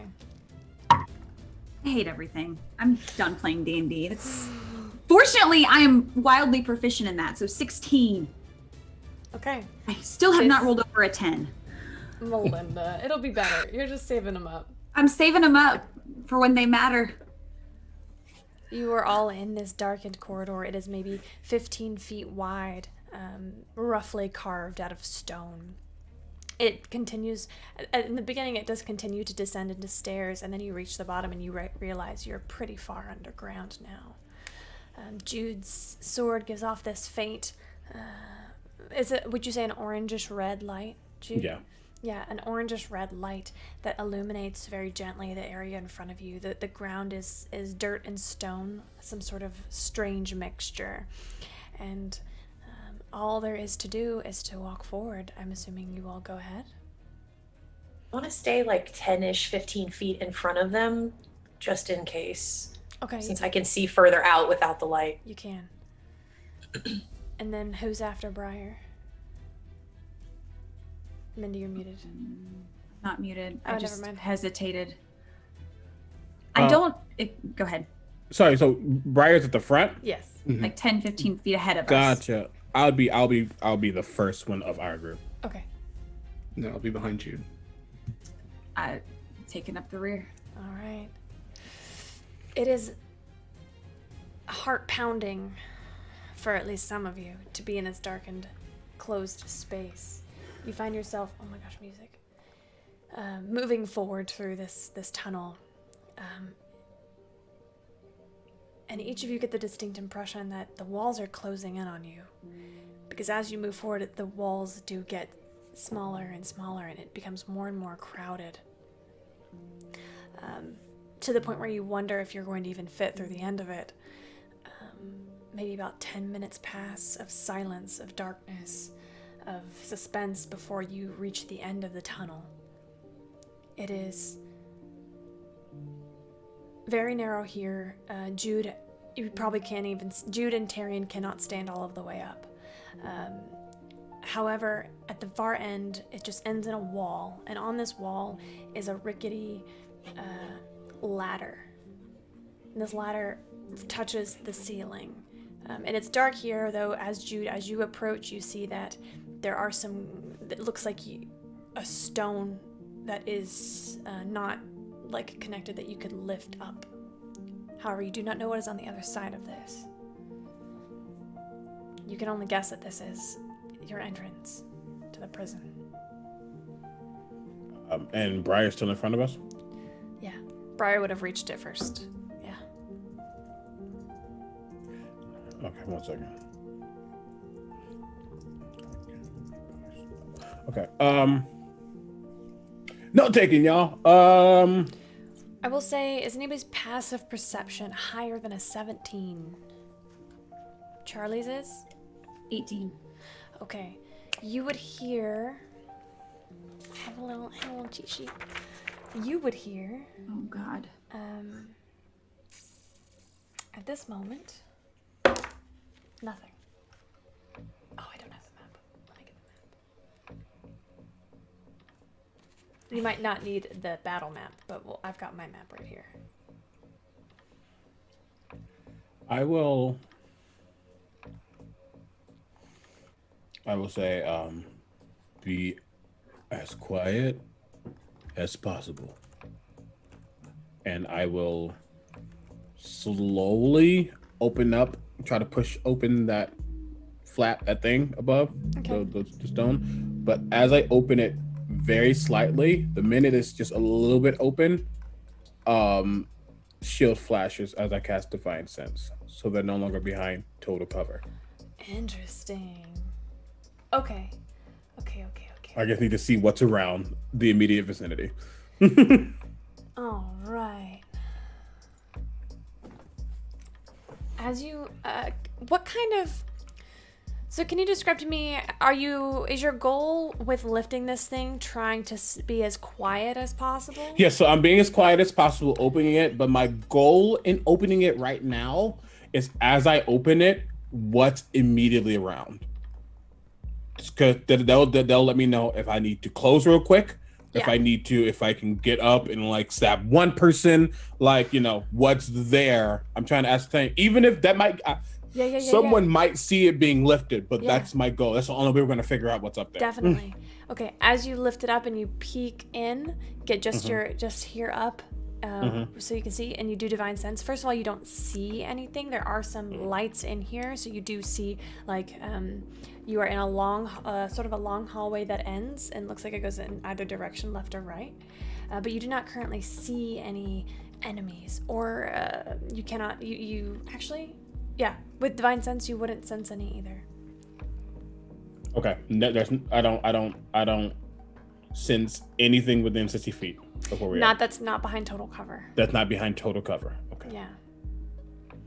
Y'all are gonna have to give me 1 second because OBS is not being very happy with me. No worries. Okay. Tyrion will kind of whisper to everybody, if we're being quiet, make sure that if you have to say anything, just tap me, and I will telepathically convey that to the rest of the crew.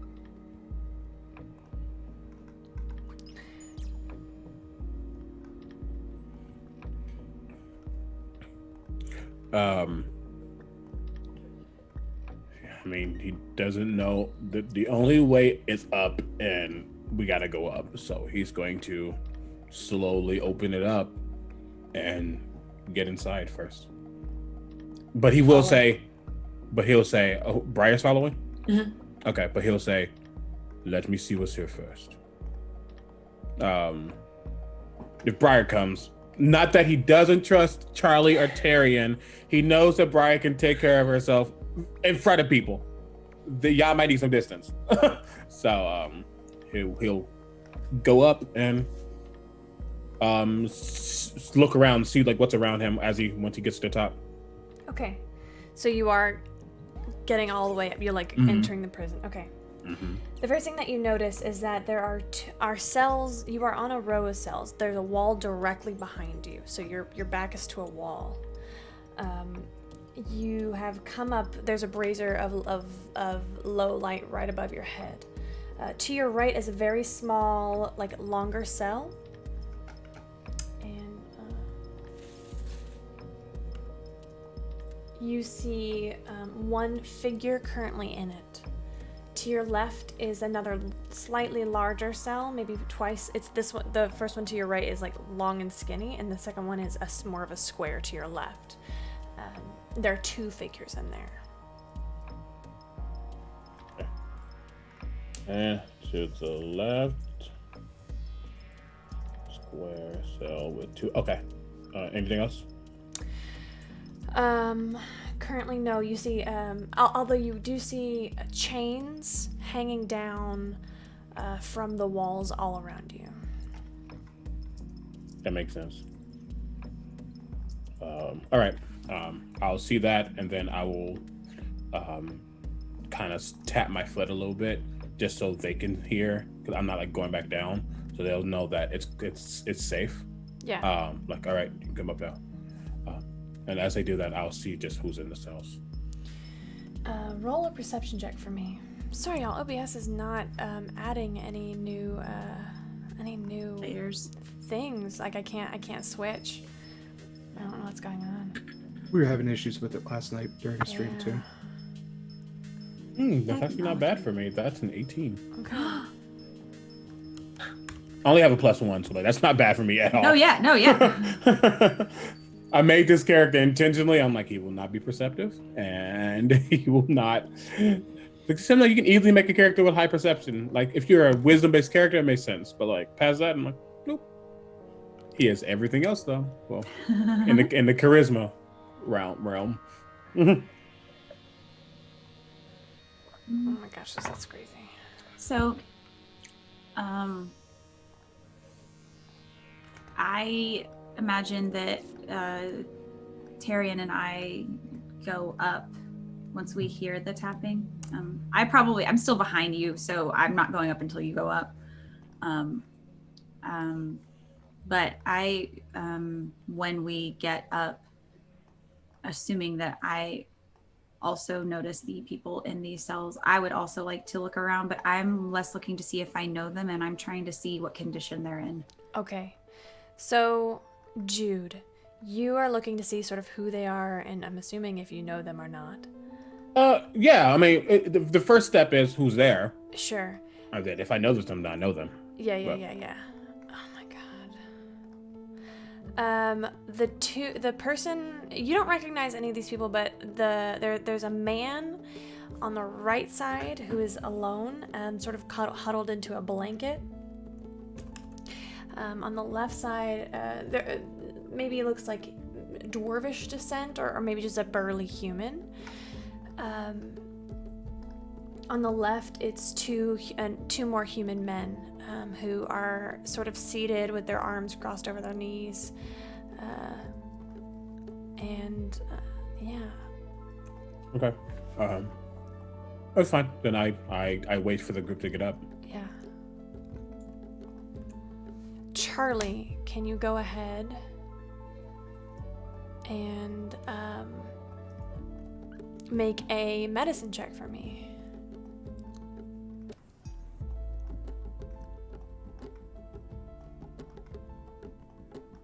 $23. Finally rolled over a 10. They look a little malnourished, but they don't look terribly maimed or injured. Do I have any more scones in my bag? Sure. Okay. Can I give essentially... I don't know. I imagine I don't have a lot of scones left because they were for friends of here. And I imagine I insisted that Briar take 2.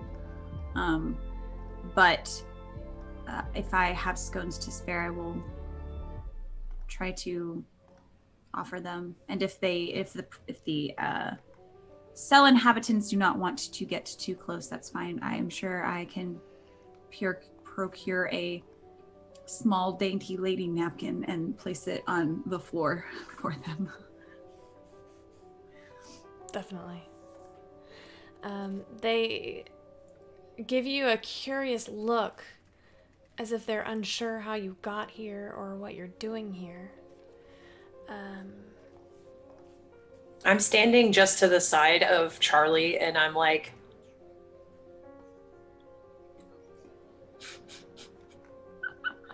all right, I'm just getting y'all's map thing set up. Don't mind me, I'm sorry. You're good. Okay. Are you all continue? So the hallway continues forward and goes left and right.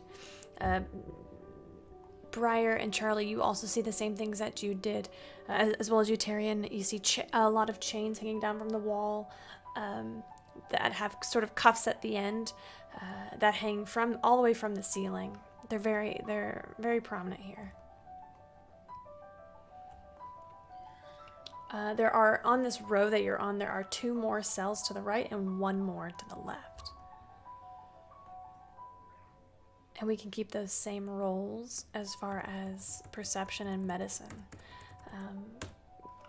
Looking to your left, you see one wizened old human man. In fact, Tyrion, you recognize him as a member of the rebellion. He is unconscious, but you imagine he might be sleeping. And as you look to the right, so here's, since I can't show y'all the actual map, here's sort of where you are. You came in this way, and this is up. You see 2 bigger ones here and 3 smaller ones here. And there's a hallway at the end that goes left and right. Yes, I have a printout of my map. I like to take physical notes. Let me get how are y'all moving? Are y'all trying to move very quietly? I'm operating the same as in the tunnel, 10 feet ahead, sticking in the shadow, scouting. Okay, definitely. Then let me get, go ahead, Mindy.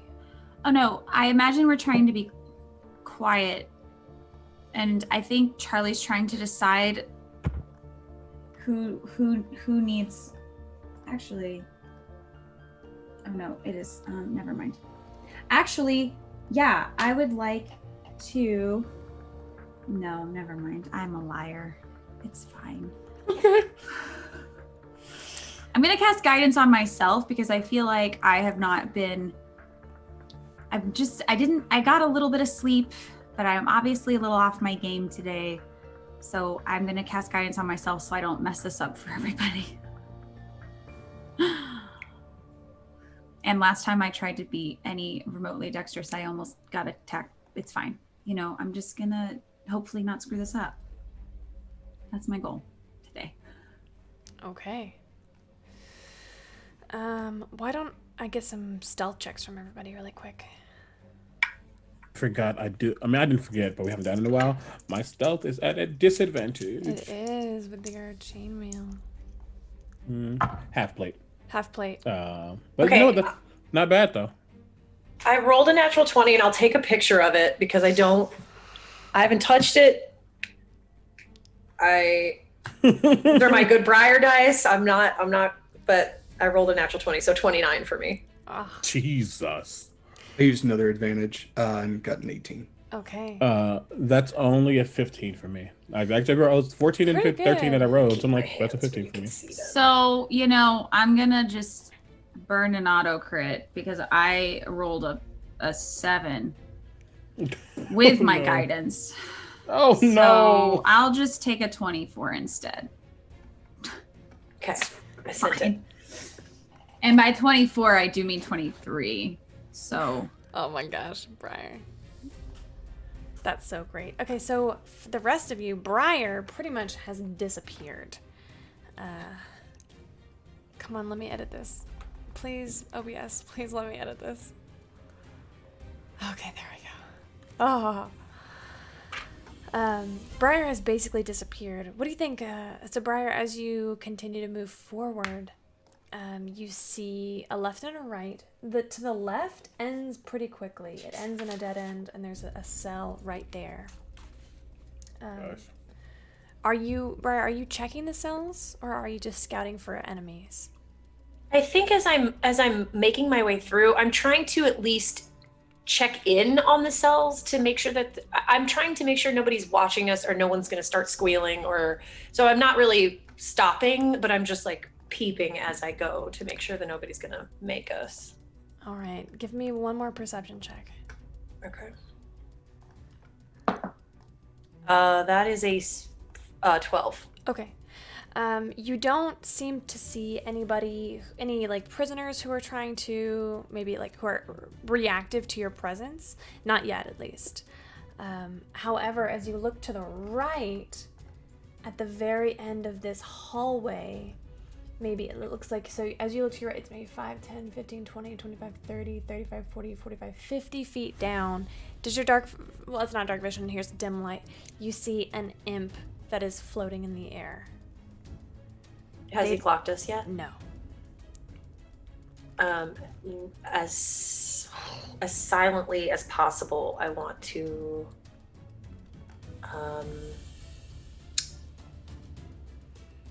what's the most silent option here? I am going to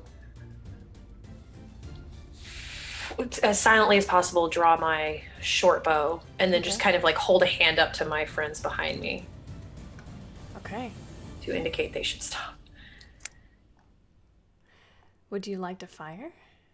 I do so. I do so. Roll to hit at advantage because you are hidden. Sweet. And I 6. have a map up. Okay, so that's a 17 with advantage. Okay, I don't know. that hits. Oh, you actually are you using roll 20? Nice. No, I'm using Or- Photoshop. Yeah. Photoshop. Oh, not Yeah. oh. Yeah, I You just run. move them. I roll on my maps in Photoshop. Yeah. That's nice. That's neat.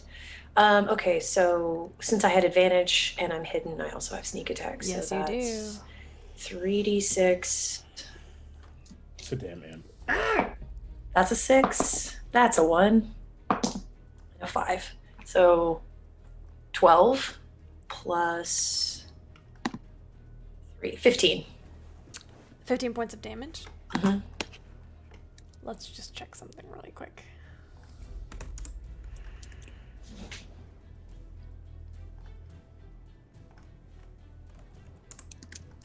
just like to say that I am not hiding per se, but I am sort of hiding behind Tyrion. Definitely. I am cautiously observing in a way that maybe will, yes, that's what it's like a Briar, Oh god. how would you like to describe this one-shot kill? Hell yeah. Unless you would like me to describe it. I think I just kind of like have him clocked and as silently as possible. Like the bow even leads around the corner before my face does. And at the last second, I tilt my head over just to make sure I have it lined up. And I imagine it just goes straight through his neck and sticks to the wall behind him, So pinning good. him to the wall. Let me place you on here. Hold on. Little Briar, you're not that bad. You're right there. I'm just a little murder baby. Baby crimes. You know. And Charlie, you are behind. I'm behind everybody. You're behind everybody. Okay. Yeah. Alright. I just had to like make a new OBS thing because OBS is not letting me delete anything or add anything new, so I had to change all of the layers properties to get this to So work. keep track of your advantages and crits on your own. Yes, please. And you are back here. Did I you think I had 3, 4. I can look on 3. your previous one. Hold on, let's look. I have no idea. Briar, you have almost 1 at crit, everything. 3 advantages. Tyrion, you have 1 crit, 4 advantages. Jude, you have 3 advantages. And Charlie, you have 2 crits. I have 1 crit. You have 1 crit. And I'm I actually burned down it on to my. Yeah. I'm down to 2 advantages. Oh, Because are I you really? used 2 and gifted 1 to Mindy. Awesome. Okay, good. We're burning stuff, and we haven't even started combat. Technically, Oh, you we've guys- started. Technically, I mean, was it really has combat though? begun. You just killed somebody. You know, Something. it's just a Tuesday. It's Why no don't big you deal. roll a stealth check for your kill? Yeah. Ooh. Oh, I'm just gonna try. She's good for the windpipe. That's a 26. Oh, this imp I have a lots of stealth. dies silently, Yes. Impressive. and the rest of you watch. Go ahead. Tyrion, you are back here as well. Jude is watching as well. Alright, I just need to get Jude's on here. And we're good to go. So you see a long row of this long hallway in front of you. There are torches along the walls. There are also plenty of chains along the walls as well. And this hallway ends in a dead end. It looks like there's cells all along your left side. What would y'all like to do?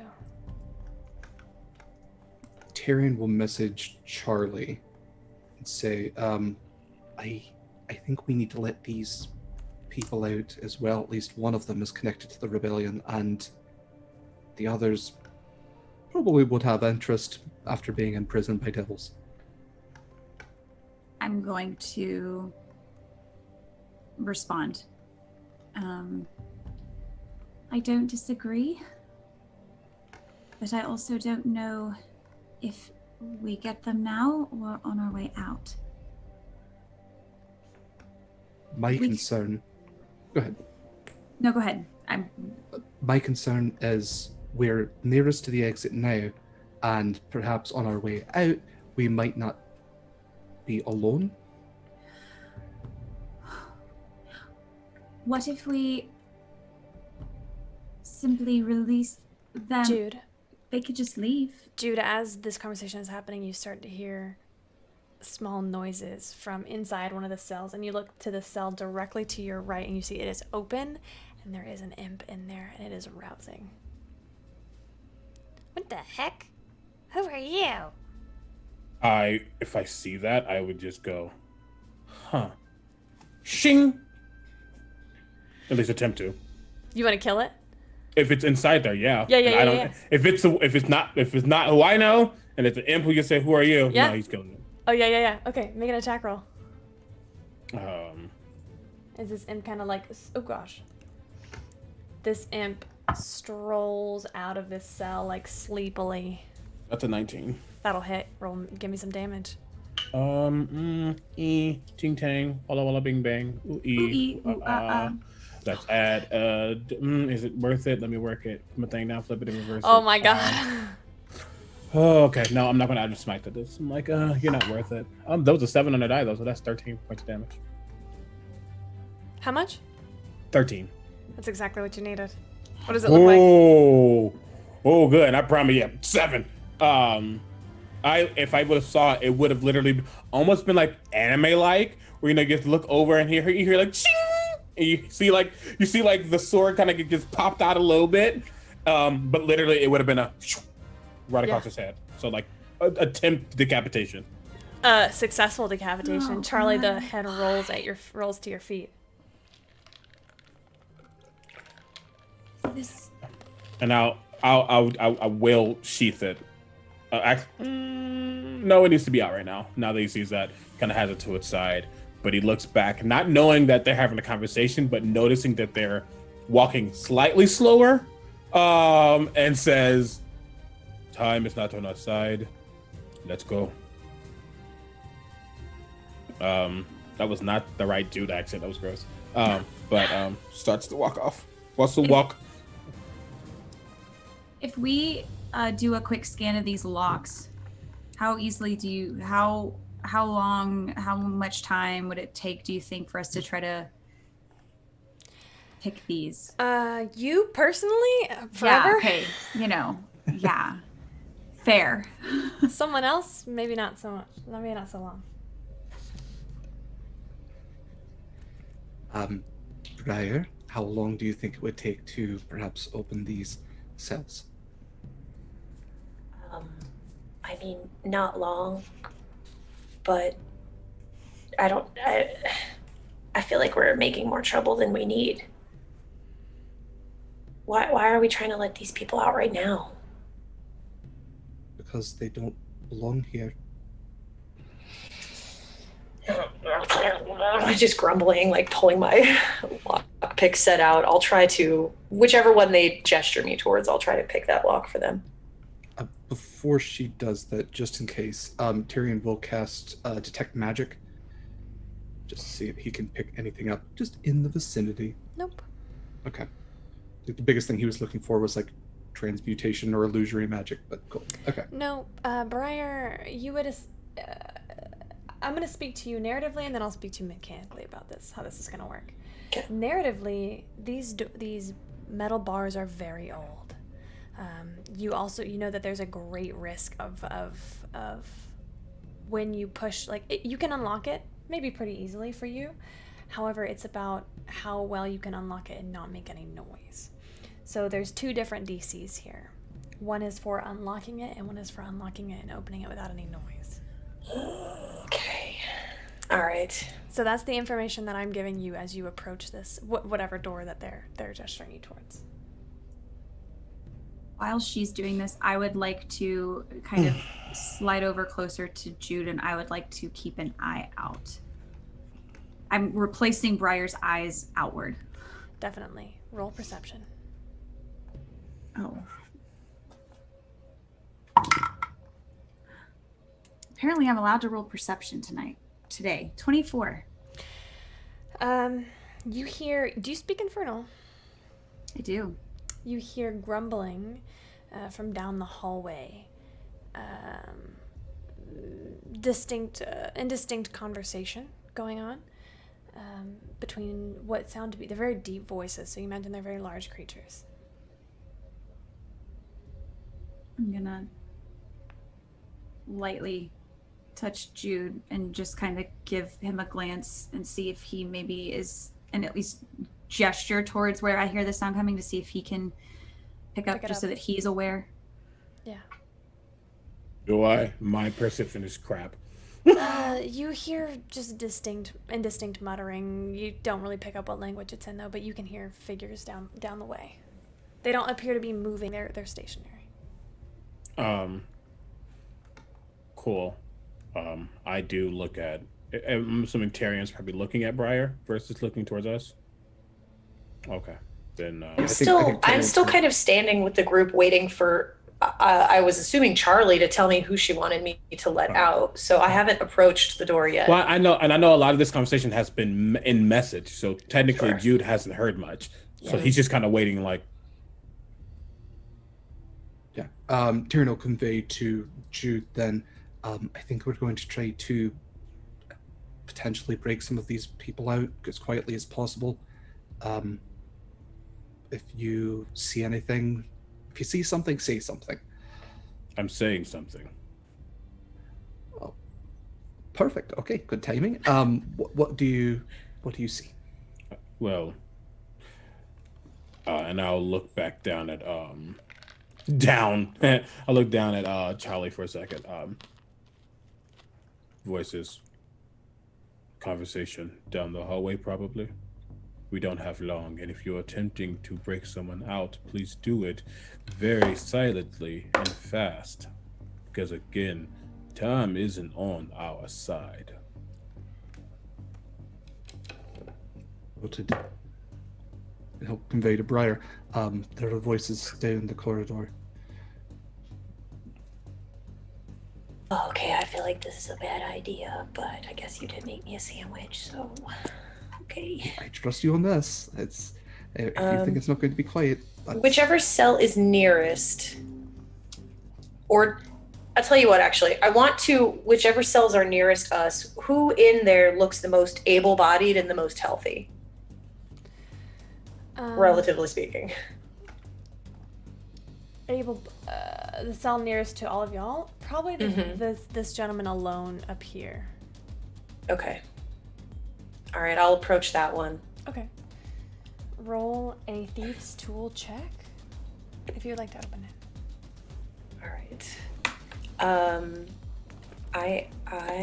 Okay, yep. I'm gonna use an advantage because that was a 5. Okay, that's better. That's a 17. Okay.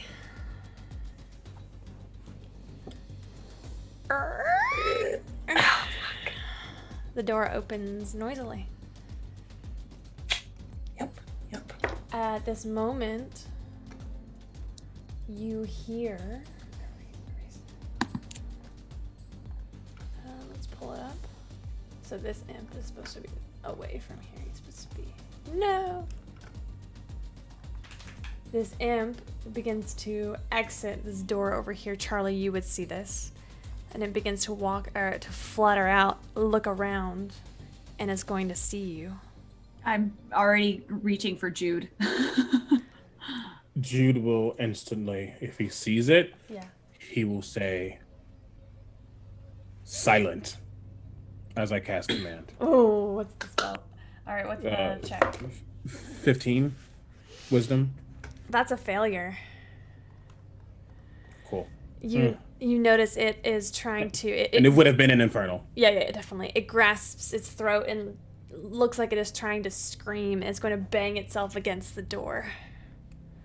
I will... Oh, then fuck that. Yeah, I will take out a hand axe and just... Make an attack roll for me. I'm not close enough to it. No, I'm not. I'm a rush over there real quick. Okay. So if I look at the, I'm trying to look at the screen as well. Is the imp closer to where the voices were? Yes. Yeah. Fuck. Look, this is what happens when we move. In Jude's mind, this is what happens when we stop and start doing other things that we didn't say we were going to do. And he rushes over as quickly as possible to like just impale into his like where his throat is. Make like his hands are here trying to go through. Yeah. What is that? That's a 21. That's enough. What? Give me some damage. Okay. It needs to die. I will pump a divine smite into this. Sure. I didn't need to. Well, I'm gonna do it anyway. You don't have to if you don't want to. You don't have to. You can declare it after. Oh, okay. So you're right. I was like, damn it, because that was a 7 on the die again. So that's 13 points of damage. And it goes down. You see to the right is a door, and the door is ajar. And through this door, now that you're down the hallway a little bit more, let's see what you see down here. Let's clear some stuff off for you. I love this map. That's kind of cool. It's from 2 Minute Tabletop. Nice. So you see, let's move this over. So you see 2 dark figures in here. You could probably start to see more over here as well. This is a large holding cell down here that you can see. And there is that dead imp that is still impaled to the wall. You start to be able to see in here. Let's give you some line of sight where you can see there are some Valid. figures in here. Okay. Oh, your shield is in the way a little bit. There is a chain devil and a barbed devil in this room. They are Yes. alert. They do not see you. However, at the same time, there is some noise. Charlie, you would be able to see into here as well, so I'll clear all this stuff out for you. Up here, there are two, and each of these cells are about 2 figures, and at the bottom, there's a massive holding cell that you can see. They are alert. They, like I said, they do not see you though. I will just say my initial reaction, Yeah. knowing that this thing just died and that's probably alert and they don't see me, but they know something's happening, I'm going to attempt to scoot back as possible, taking that imp's body with me. Okay. Would you mind rolling a stealth check for me? Yeah, I'll mind. Fuck, you know I'm bad at this. Okay. Let me use one of my advantages to cancel out the disadvantage. That sounds great. Oh gosh. Oh no. And I think only I have 2 left, but I don't want to use them. That's Yeah. an 8. Okay. No. It's like I need them for fights just in case. I'm fighty boy. That's an 8. Can I get? What? Can I say the reason? If you will let me, I'm stealthy in the sense that I can scoot back without being seen. Mm-hmm. It's the fact that I took this imp and tossed it back, and you just heard a. That was my plan. My plan was just like toss the imp out of the way, and it hit either a grate or a gate or something. It did. You just heard. It hits a grate and makes a clanging noise, and sort of like a post-death groan. It leaves its body, and you hear another impish voice. Hey, what was that? And you hear as it takes flight, and then you start to hear ch, ch, ch, ch, ch. Oh God, stop that. An infernal you hear. So this is, how far are you scooting back, Jude? I'll probably scoot back at least 20 feet. Okay. As much as I can, but I probably won't get my whole 30. But I'm going back to like shit. Because I'm expecting this to not be good. The door already got opened. There's already people alert. So he's just now getting some distance before the shebang happens. An imp flies out, looks around, sees the dead imp on the wall, sees the dead imp that has been flung over here, and out of the door walks a massive chain devil. And let me just describe what a chain devil is really quickly. No, please don't. A chain devil is a large, muscular, humanoid figure who is itself wrapped entirely in chains. These chains have long, sharp, spiked hooks and daggers and blades at the end of them.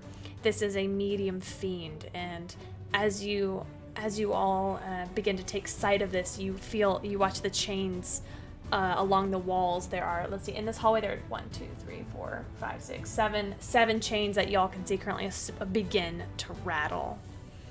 I need everybody to roll initiative.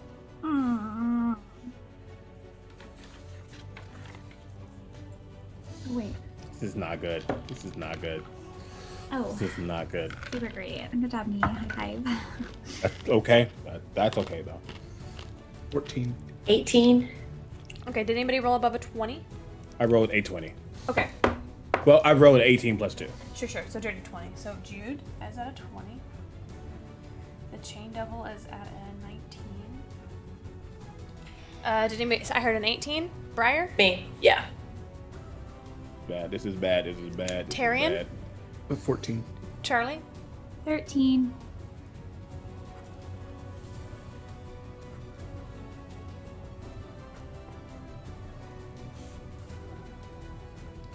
Okay, Jude, you are first. This chain devil is directly down the hall from you. It is 5, 10, 15, 20, 25, 30 feet from you. Fuck nuggets. Okay. Tyrion, get out of the way. Tyrion, get out of the way. Okay, yeah. What I do simply is I look at our group and I say, "Oh, y'all gonna hate me. This is what happens when we don't stick to the mission." And my shield will glow. That basalt stone glows that red as I'm encased in a shimmery red glow as I cast Shield of Faith on myself as a bonus action. And then are we level 4 or 5? No, 5. Okay, so I was like, wait, hold on. I cast Shield of Faith on myself. And then why did I push the cast button? I'm weird. There we go. And I will sadly rush forward to this chain devil and attempt to attack it twice. Okay. You get right up on it. Go Yep. ahead and make your attacks. You can roll them both at the same time if you'd like. Okay, cool. Well, the first attack was a 17 to hit, That will hit. and the next is 19. Those both okay. land. I will because this thing looks scary. I will pump 1 second level smite and 1 first level smite. Okay. Let me do this real quick. So that's an automatic 8, 11, 23 points of magical slashing damage plus divine smite. 2d 48, 5d8, 68, 78. It's at maximum 5d8. These are 2 different smites. Okay, that's right. Okay. Yeah. So I'm sorry. just putting them all together. Yep. Nice. Okay. You're good. That is 15. Ooh. 20, 24. How many- Okay. What was the Huh? first damage? I'm so sorry. 23. Okay. That was magical slashing Yep. plus 43 points of radiant damage. Holy shit. What does this look like as you bloody this creature in one attack? Oh shit. So after I said that sad, not really meaning to be like joking, scald, I rushed forward. And what happens is I did a slash across its chest, and then using that momentum, I dug it in and twisted. It lets out a cry of rage, like a low guttural scream. You've heard it pretty badly. And then I will take it out and hold my shield up with What my is- sword behind me. Okay. Aura of Hate. Do you have that yet? I do not. Okay. Okay, good to know. So, this chain devil roars out, and you watch as the chains around it all around you begin to shiver, and they animate immediately. As it lets out a groan of frustration, it raises both of its arms, which chains are attached to, and begins to sling them at you. It's going to make Don't like 2 that. attacks. 1, 2. Just with those are both 15 on the die. 15 plus 8 is... Mindy, what's 15 plus 8? 23. 2... Does 23 meet your armor class? It beats. Okay. So those are going to be 2 attacks on you. I need you to take 24 points of slashing damage total. Shield of Faith is not concentration, right? It is concentration. Okay, can you make a So I'll take 2. Yeah, 2 I'll at 24 divided by 2 is 12. The first was a 14. The second was a 17. I'm good. Yeah, you are good. Perfect. That was almost bad. The second one actually grapples you. So it wraps around your torso. Okay. You're going to take 7 points of piercing damage at the start of each of your turns. Okay. Tyrion and Charlie. So it has animated 4 other chains. You watch as they magically sprout razor-edged barbs and become animated. They are going to make attacks, 1 against Tyrion, and 2 against Charlie, and a 3rd against Jude. They don't currently see Briar. So against Tyrion, that's a natural 20. That's 24 points of slashing damage, and you are grappled. Charlie, these 2 are against you. That's a 3 plus 8 is going to be a 11. I'm sure that does not hit, and then a dirty 20. You're going to take 12 points of slashing damage. And the last one is on you, Jude. Mm-hmm. That's an 18 plus 18. That's going to hit as well, and that's going to be 12 points more of slashing damage. Can you make one more Constitution saving throw for me?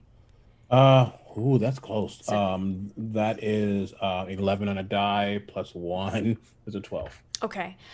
Charlie, Tyrion, and Jude are all restrained. A restrained creature's speed becomes 0, and it cannot benefit to any bonuses from your speed. All attack rolls against the creature have advantage, and the creature's attack rolls have disadvantage. The creature also has disadvantage on dexterity saving throws. Okay. Okay. I will say that Jude's not showing it. There's probably some blood dribbling down him, and he's breathing slightly heavier now. Oh, I'm not scared. You're scared. It's fine. You don't look good. Okay. Let's go to the next person in initiative, which is Briar.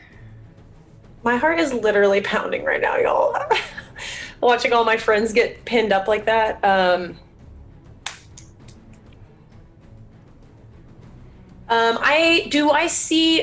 assume at this point I can move to where I can see what's happening. Do I see any other individuals besides the Chain Devil? You see an imp that is flanking it, or not flanking, but like also hovering above Jude.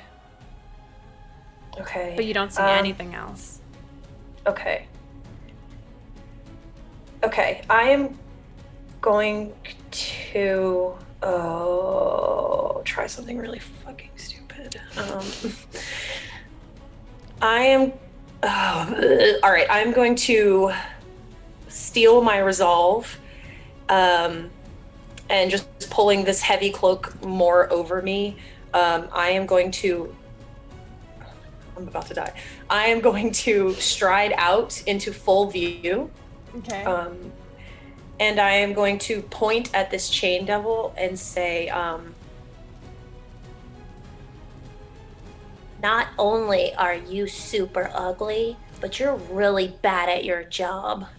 And I want to attempt my moral failings ability. Why don't you read it to us? He has to make a wisdom saving throw.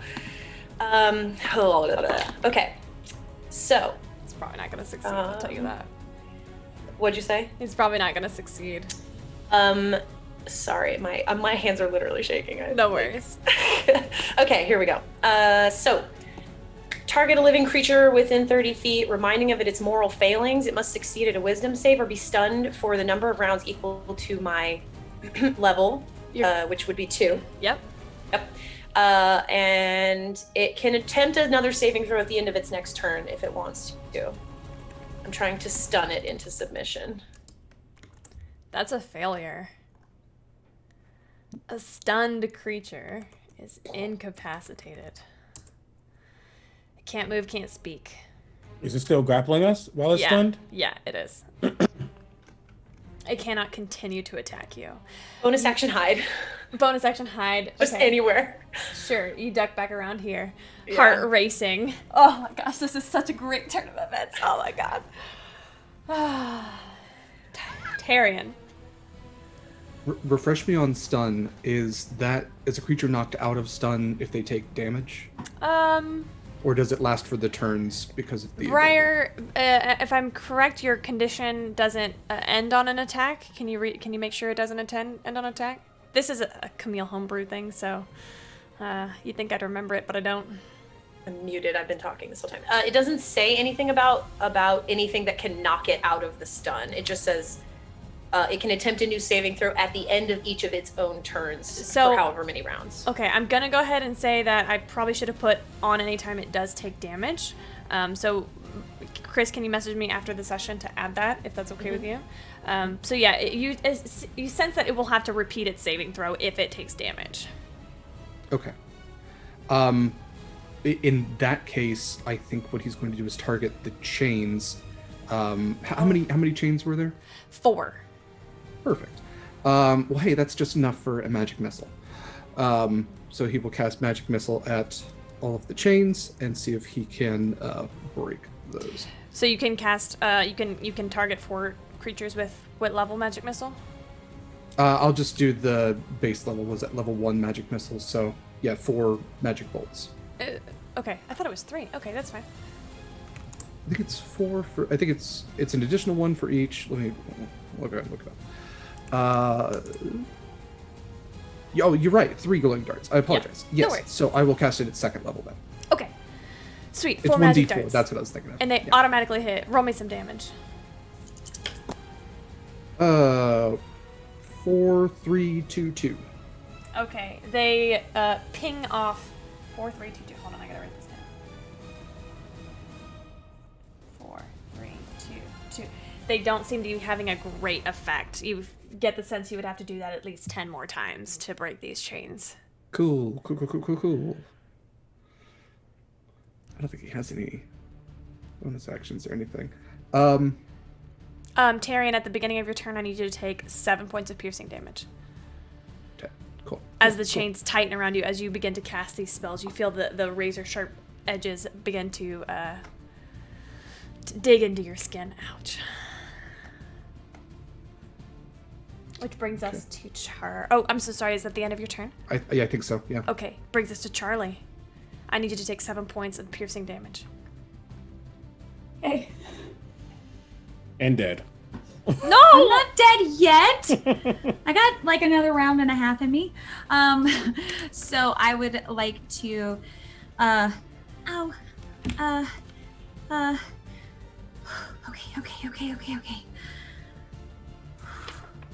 And I would like to channel divinity.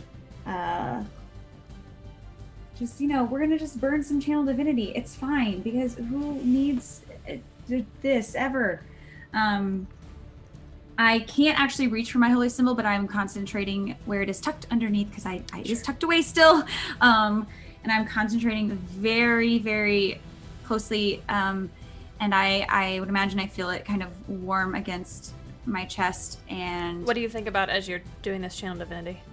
I am thinking of, I think, although the preserve life is not intended for Briar, I am focusing on what I just saw Briar do in the face of seeing her friends entangled with these terrifying chains that are just very rude, and the boldness and courage that she showed in stepping out and drawing attention to herself and then handling business, and just this confidence, as silly as that may sound. That's what I am focusing on. Yeah. I'm relaying. Yes. So that's 10 for Jude, 10 for Tyrion, and I will take 5 for myself. Points of healing. Healing. A purplish glow sort of wraps around Charlie for a moment, and you feel bolstered. And a bit of hope. Which brings us to the imp. The imp is going to use part of its turn to call out for help. Intruders! Just like that. And then it is going to... It's going to attack Jude. Because what else is it going to do? It's going to come in and sting you with its tail. It's going to whip around like a little scorpion and thwack you. Or is it? It's not. That's an 11 to hit. No. It like bounces off your armor. And it's going to fly through, it's going to fly up in the air and through this door. Would I get an attack of opportunity? You would. At disadvantage, though. At disadvantage, yes. That's fine. Oh, no, yeah, because he will definitely... Because I still can move my hand. Oh, yeah. Yes. It's just around your waist, yeah. Cool. At disadvantage, though, that's still a 17. That'll hit. Cool. That's an 8 on the die, so that's 14 points of damage. What does this look like as you murder this imp in the air? If it's just around my waist, I don't know if it's like around arms as well. It's like just around sort of like around your chest and once around your waist. It's like a seatbelt. Cool. Valid. I kind of squirm against it. You hear me kind of grunt from the rubbing of the chain as I guess attempt to just swing wildly and maybe like nick off like where his midsection is to like one of his right legs. Catch him right in the side and all of his innards begin to spill out as he flies away. However, you do see coming out of this is a barbed devil, and it's going to move through your space and come around and flank you, Jude. Let's pull him up. All Barbie. This fiend gives a terrible cackle as it runs around and is going to make 3 melee attacks on you, 1 with its tail and 2 with its claws. Okay. 1 with its tail is going to be, that's probably not going to hit, so that's only a 7 + 5, that's not going to land. And that's a natural 1 and a natural 19. Oh, that's really cute. 1 hit. I can take 1 hit. You can take 1 hit with a claw, and that's going to be 6 points of piercing damage. That is 18 for the con save. You said 6 points? Yes, so you're still good on your shield of faith. Thank God. Well, not God. Okay. So that's the end of this round, technically. It is 1:24. We have 5 minutes left in this session. Do we want to go 1 more round? That'll probably take us another 20 minutes, or do we want to call it here? I'll leave it up to y'all. Raise your hand for go 1 more round. Okay, we're doing this. Look, I'm not technically doing anything. I just want to do this. Jude, that brings us to you. Okay. Then seeing that I just got flanked and as I'm getting hit, you start to see my eyes close as I kind of come in on myself. And you start to see almost a rippling effect come over, like starting at my feet and starting to come over my entire body. And in Infernal, you will hear me say, I am the son of Xanthros. You will not deal with me today. And I kind of let out this wail as I channel Divinity Dreadful Aspect. As I open my eyes are orange red. The shield and sword are glowing at this point, and there's like a burst of like infernal energy that comes out of me as I activate that. The barbed devil, the chain devil, and any other creature that just looks like they want to try my patience that I can see within 30 feet needs to make a wisdom save. Done.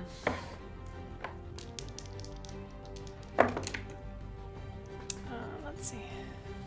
The barbed devil is going to have a 17. That saves. Man, that sucks. And then the chain devil is also going to have a 16. That saves. Oh!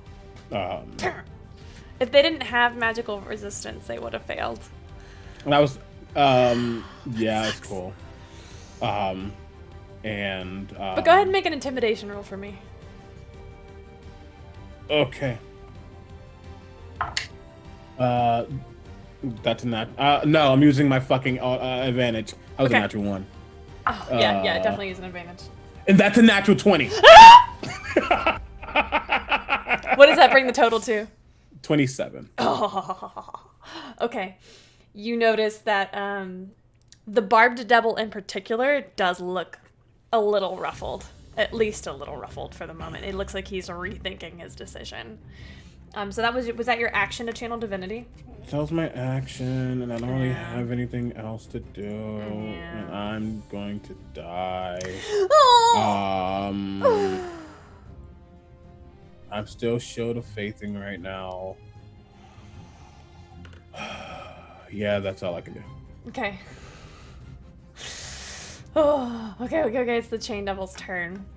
It only has 2, so because it has 1 wrapped around Jude, 1 wrapped around Charlie, 1 wrapped around Tyrion, it only has 3 that it can use to attack with. Because it cannot attack with something it is grappling. Or it cannot attack with a chain it is used to grapple. So 1 is going to come at you, Jude. Isn't it still stunned? It's still stunned. You're so right. It needs to And I didn't attack it. It needs to make a wisdom save.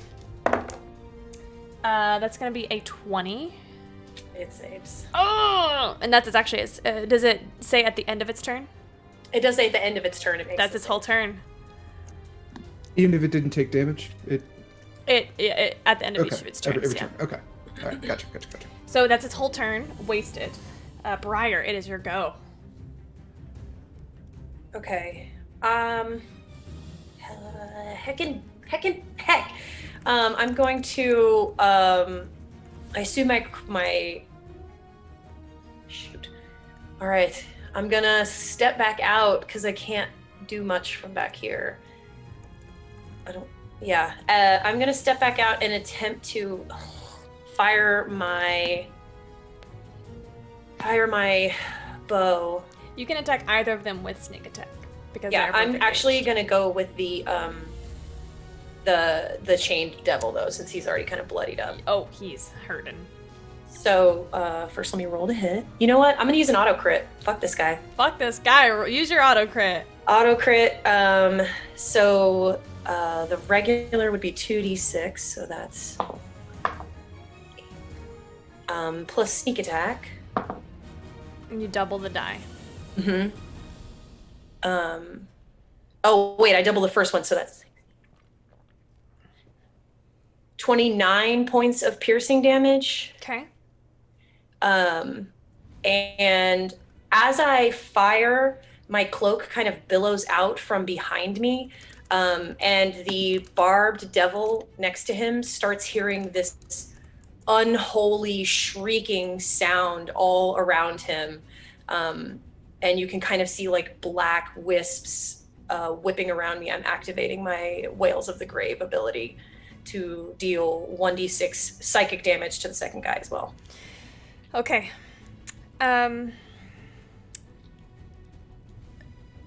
Briar. For the sake of this narrative, we are going to say that this is the first time that you have killed a creature during the incursion. As you step out, draw this bow, your hands stop shaking. You pull back and unleash it with a divine, some sort of eternal power within you.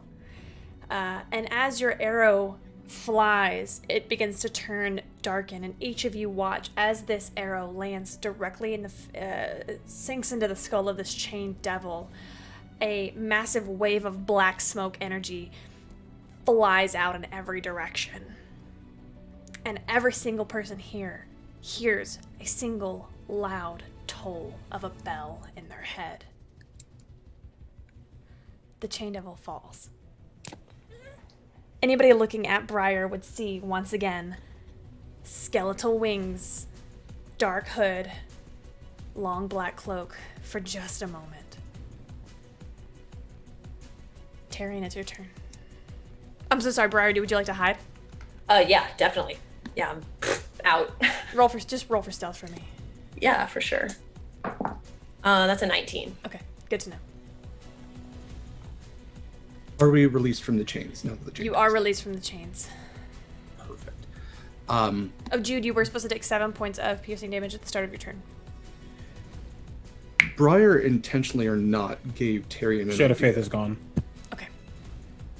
And Tyrion targets the Barb Devil with Toll of the Dead. And so it needs to make a wisdom save. Oh, that's 2 6s on the die. That's a failure. Go and roll your d12s. Yeah, I was going to say, has it taken damage? It has taken damage. All right. That's a 10 and an 8. So that's 18. And the sound isn't a single toll like Briar's, it's actually the 5 tolls that they heard from the castle the other night. Just in case you missed it, he also took 5 points of psychic damage. Yeah, that's what hurt him enough for Tyrion to get his. How much damage, Tyrion? 18. Nice. He looks pissed. Tyrion, anything else for your turn? I think that's it. Are you staying where you are? Yeah, especially if he's between Barb Devil and Charlie. It's the other way. Would you like it to be that way? Yes. Okay, I'll switch you two. Since you are released. Okay. Charlie, is that okay with you? For Tyrion to be in... Okay, I see your web captioner. Yes. Okay, which brings us to your turn, Charlie. Okay, so... Jude looks rough. Jude looks real rough. Okay. I would like to... I need better stuff. I would like to... Oh, hey, that's also a bonus action. Oh my gosh, and magic. Okay, so I would like to... Are there any behind... Actually, are any of the doors... Actually, there's a door behind where the imp came from, right? Yes. Okay, so I'm going to... And I know it's open because he came through it. I would like to use thaumaturgy to make it swing open as loudly as possible to try to shake nasty Barb Devil's attention just a little bit, just to kind of throw him off as my action, my bonus action. I'm guessing that I would notice that the Shield of Faith, although probably looks different than Shield of Faith that I would cast, has dissipated for Jude. And I will... no, I can't do that. Instead, nope, I had changed my mind. I'm going to take a deep breath and just whisper, breathe. And I'm going to cast Healing Word. What level? At 3rd level. Okay. On Jude. Okay. 15 points of healing. And that's my turn. Okay. It's the Barbed Devil's turn. It's going to turn and see 3 very prime-looking, squishy targets behind him. He's going to start to turn and walk away. You do get an attack of opportunity, Jude. Someone just gifted me an auto crit. I'm using it. Do it. Because I am mad. My eyes are still orangey red right now. Yeah. And you noticed before when I crit, it was still like a lighter orange. Not crit. When I used my smite, it was still like a lighter orange. It kind of came off of my sword. This time, it is a dark red, almost like you know, like when you use like black light, it's black, but then like it has like a shade of a color around it. It's like almost like a dark crimson black red with a lighter red coming around the sword. Definitely. As I will auto crit using a 2nd level divine smite. Yes, you will. So, firstly, that is 17 points of 15 points of slashing damage. Okay. Wait, Got did it. I count that right?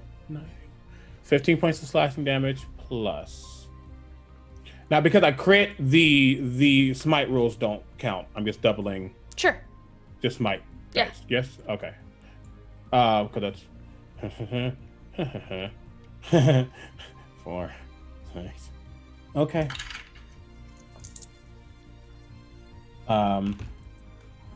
20. 30, You all have another 37, advantage from Seattle Joe. 7, 43, 40, no, 50. 50 points of radiant damage. It is. You slice its directly down. Do you mind if I describe this? Go ahead. You are able to, as the chains fall off of you and the chain devil falls in front of you, you turn around, just like throwing the chains off of your chest and bring your sword down in this beautiful display of paladin energy. Slice down its back. You hear it let out a terrible, horrified screech. It is still going for your friends, though. It is because it is now super terrified of you. It's leaving your side because of that intense intimidation check that you rolled. Now it is desperate to get away from you, and it is recoiling. It is coming for you, Tyrion. Tyrion is going to make 3 attacks against you. One with its tail and 2 with its claws. The tail is going to be 21 to hit, and the 2 claws are going to be a 14 and a 14 and an 18 to hit. Okay. He's going to use shield for the 14 and the 18 then. Okay. So the first one is the tail. I need you to take 12 points of piercing damage. As its tail comes in and strikes you right in the chest, you are able to manage to bring up the shield pretty quickly, and its claws scrape against it. Okay. And actually, when he does cast shield, his arcane ward is activated as well. So he will get an extra magical barrier of 13 HP. Yeah. So how much did the attack do? 12. 12. Okay. So it's reduced to 1. Yeah, still has magical ward of 1. Well, actually, so the shield was cast after that spell. That's after true. that attack. Okay. So you would still take that 12 points. The Cool. 13 points is for your next attack.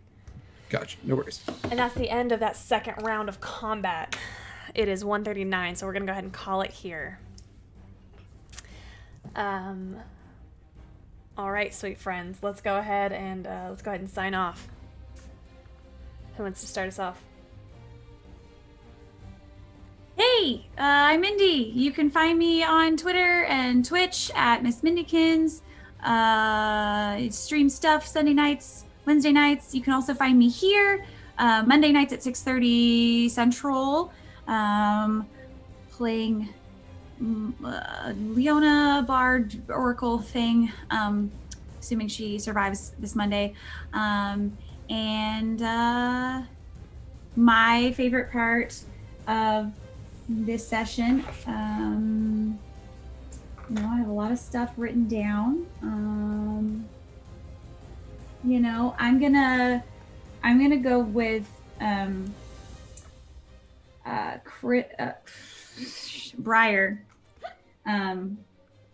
the indignance of trying to get a rest because she wasn't sleepy. Why do big people have to sleep so much? Don't understand. Not sneaky and need to sleep. Sounds exhausting. Beautiful. Who's next? I'll go. Hi, I'm Omega Jones, also known as the Critical Bard. You can catch me everywhere at Critical Bard, especially on Twitch, as I'm a partner Twitch streamer, being a hot mess all the time, playing Among Us, sussing everyone. What I really want to call out is tomorrow at 10 a.m. Central or 11 a.m. Eastern. Over at Joshua Simon's channel, I am playing a D&D game, raising money for the Starlight Children's Foundation and they seek to fight childhood cancer. We're all playing a D&D game inspired by Disney villains, so we're all Disney villains in some way, shape, or form. That's going to be fun. You can find out who we're playing tomorrow if you watch. Also at 3 Eastern, 2 Pacific, 2 Central on my channel, twitch.tv/criticalbard. We have the 4th episode of Creature Collectors, which is an awesome campaign inspired by Pokemon, Digimon, all that jazz. Pretty fun. You can check that out if you wish. On Tuesday, you can catch me on my channel for In Unison, and my guest next week is Latia Jaquise, a resident cast member of Rivals of Waterdeep, D&D Adventures League community manager, hula hooping goddess. Love her to death, so we're gonna have a good old chat. Past that, I can't think of anything else that needs to be shouted out, but thank you all. This was fun, and my favorite moment tonight, well, one of my favorite moments, was Charlie sneaking in her house and her dad being right behind her, like, take the ring too. That was cute. So that's me. Thanks. Chris? Yeah, my name is Chris. I, like to hang out. You can find me on Twitter at Kiss of Hemlock. I don't have a Twitch channel because that sounds like a lot of work. But you can find me here on Saturdays or on Tuesdays on the Off the Table channel playing Masks. Just come hang out in the Discord. That's the best way. We have so much fun. My favorite part, oh my gosh. I think my favorite part was probably Charlie's mom. Like, what a, come on, lady. Come on. There's devils. Like, let's chill out about the hair. But I still loved her very much. I loved that whole scene. So that's probably my favorite part. Thanks, Chris. Derek? Chris, you took my favorite part, but it's all good. I back up. Hi, everybody. I'm Derek Sword. I'm DSword16 on Twitter if you want to follow me there. You can find about all my projects in one convenient little spot, but I'll tell you about them anyway. So Saturday nights, including tonight, we're back with Ventures in the Verse. It's a Dark Matter campaign from Mage Hand Press on the Stalwart Initiative. There's lovely Ofere Graham is on that, and we are in the 9th of the 12th session, so it's getting good. They're going to encounter some mecha demons, which is pretty awesome. They're essentially in a Death Star right now. But IDM over there, that is 5:30 tonight, 5:30 Eastern tonight on the Stalwart Initiative. Every other Tuesday, I am on Uncanny Adventures for a Shadows Over Stillwater Call of Cthulhu Old West game, and that's 7 p.m. Eastern on Uncanny Adventures. And then every Friday, I am on Graham Cracker's Twitch channel for 8 p.m., although it has been 8:30 p.m. Eastern the past couple of times, so right around there. That is Goldshine Investigations. It's another D&D game where I play a bugbear. And if you listen to podcasts, I make the very lovely podcast Monster Crush with my friend Heavenly. And every episode we talk about different monsters and aliens and cryptids and paranormal abominations and whether they be good to smooch and whether they be good on a date. So if that very niche topic appeals to you, check that out wherever podcasts are found. Thank you, Derek. I'm Camille, your host and Dungeon Master. You can find me on Twitter at CamilleDoesDND. I do lots of stuff for Open for Adventure, so you can find me there. My favorite part of today's session, although it killed me for the results of it, was Jude's coming out of his paladin-ness. That was such a cool moment, and I loved the way you described that Omega. If you like what we've got going on here, please at least give us, just give us a follow. It's for free. If you can subscribe, we would love that. And check out our Patreon. We will be here same time, same place next week. Today we are actually having a premiere tonight at 7:30 Central Daylight Time is the premiere of the new Numenera campaign that was run by Axolotl. It's gonna be amazing. The art is gorgeous. I made the intro and overlay myself. If I do say, it's pretty fabulous. So check that out tonight. I hope that everybody has a great time, and thanks for sticking with us for an extra 15 minutes. We will catch y'all next time. Bye, everybody.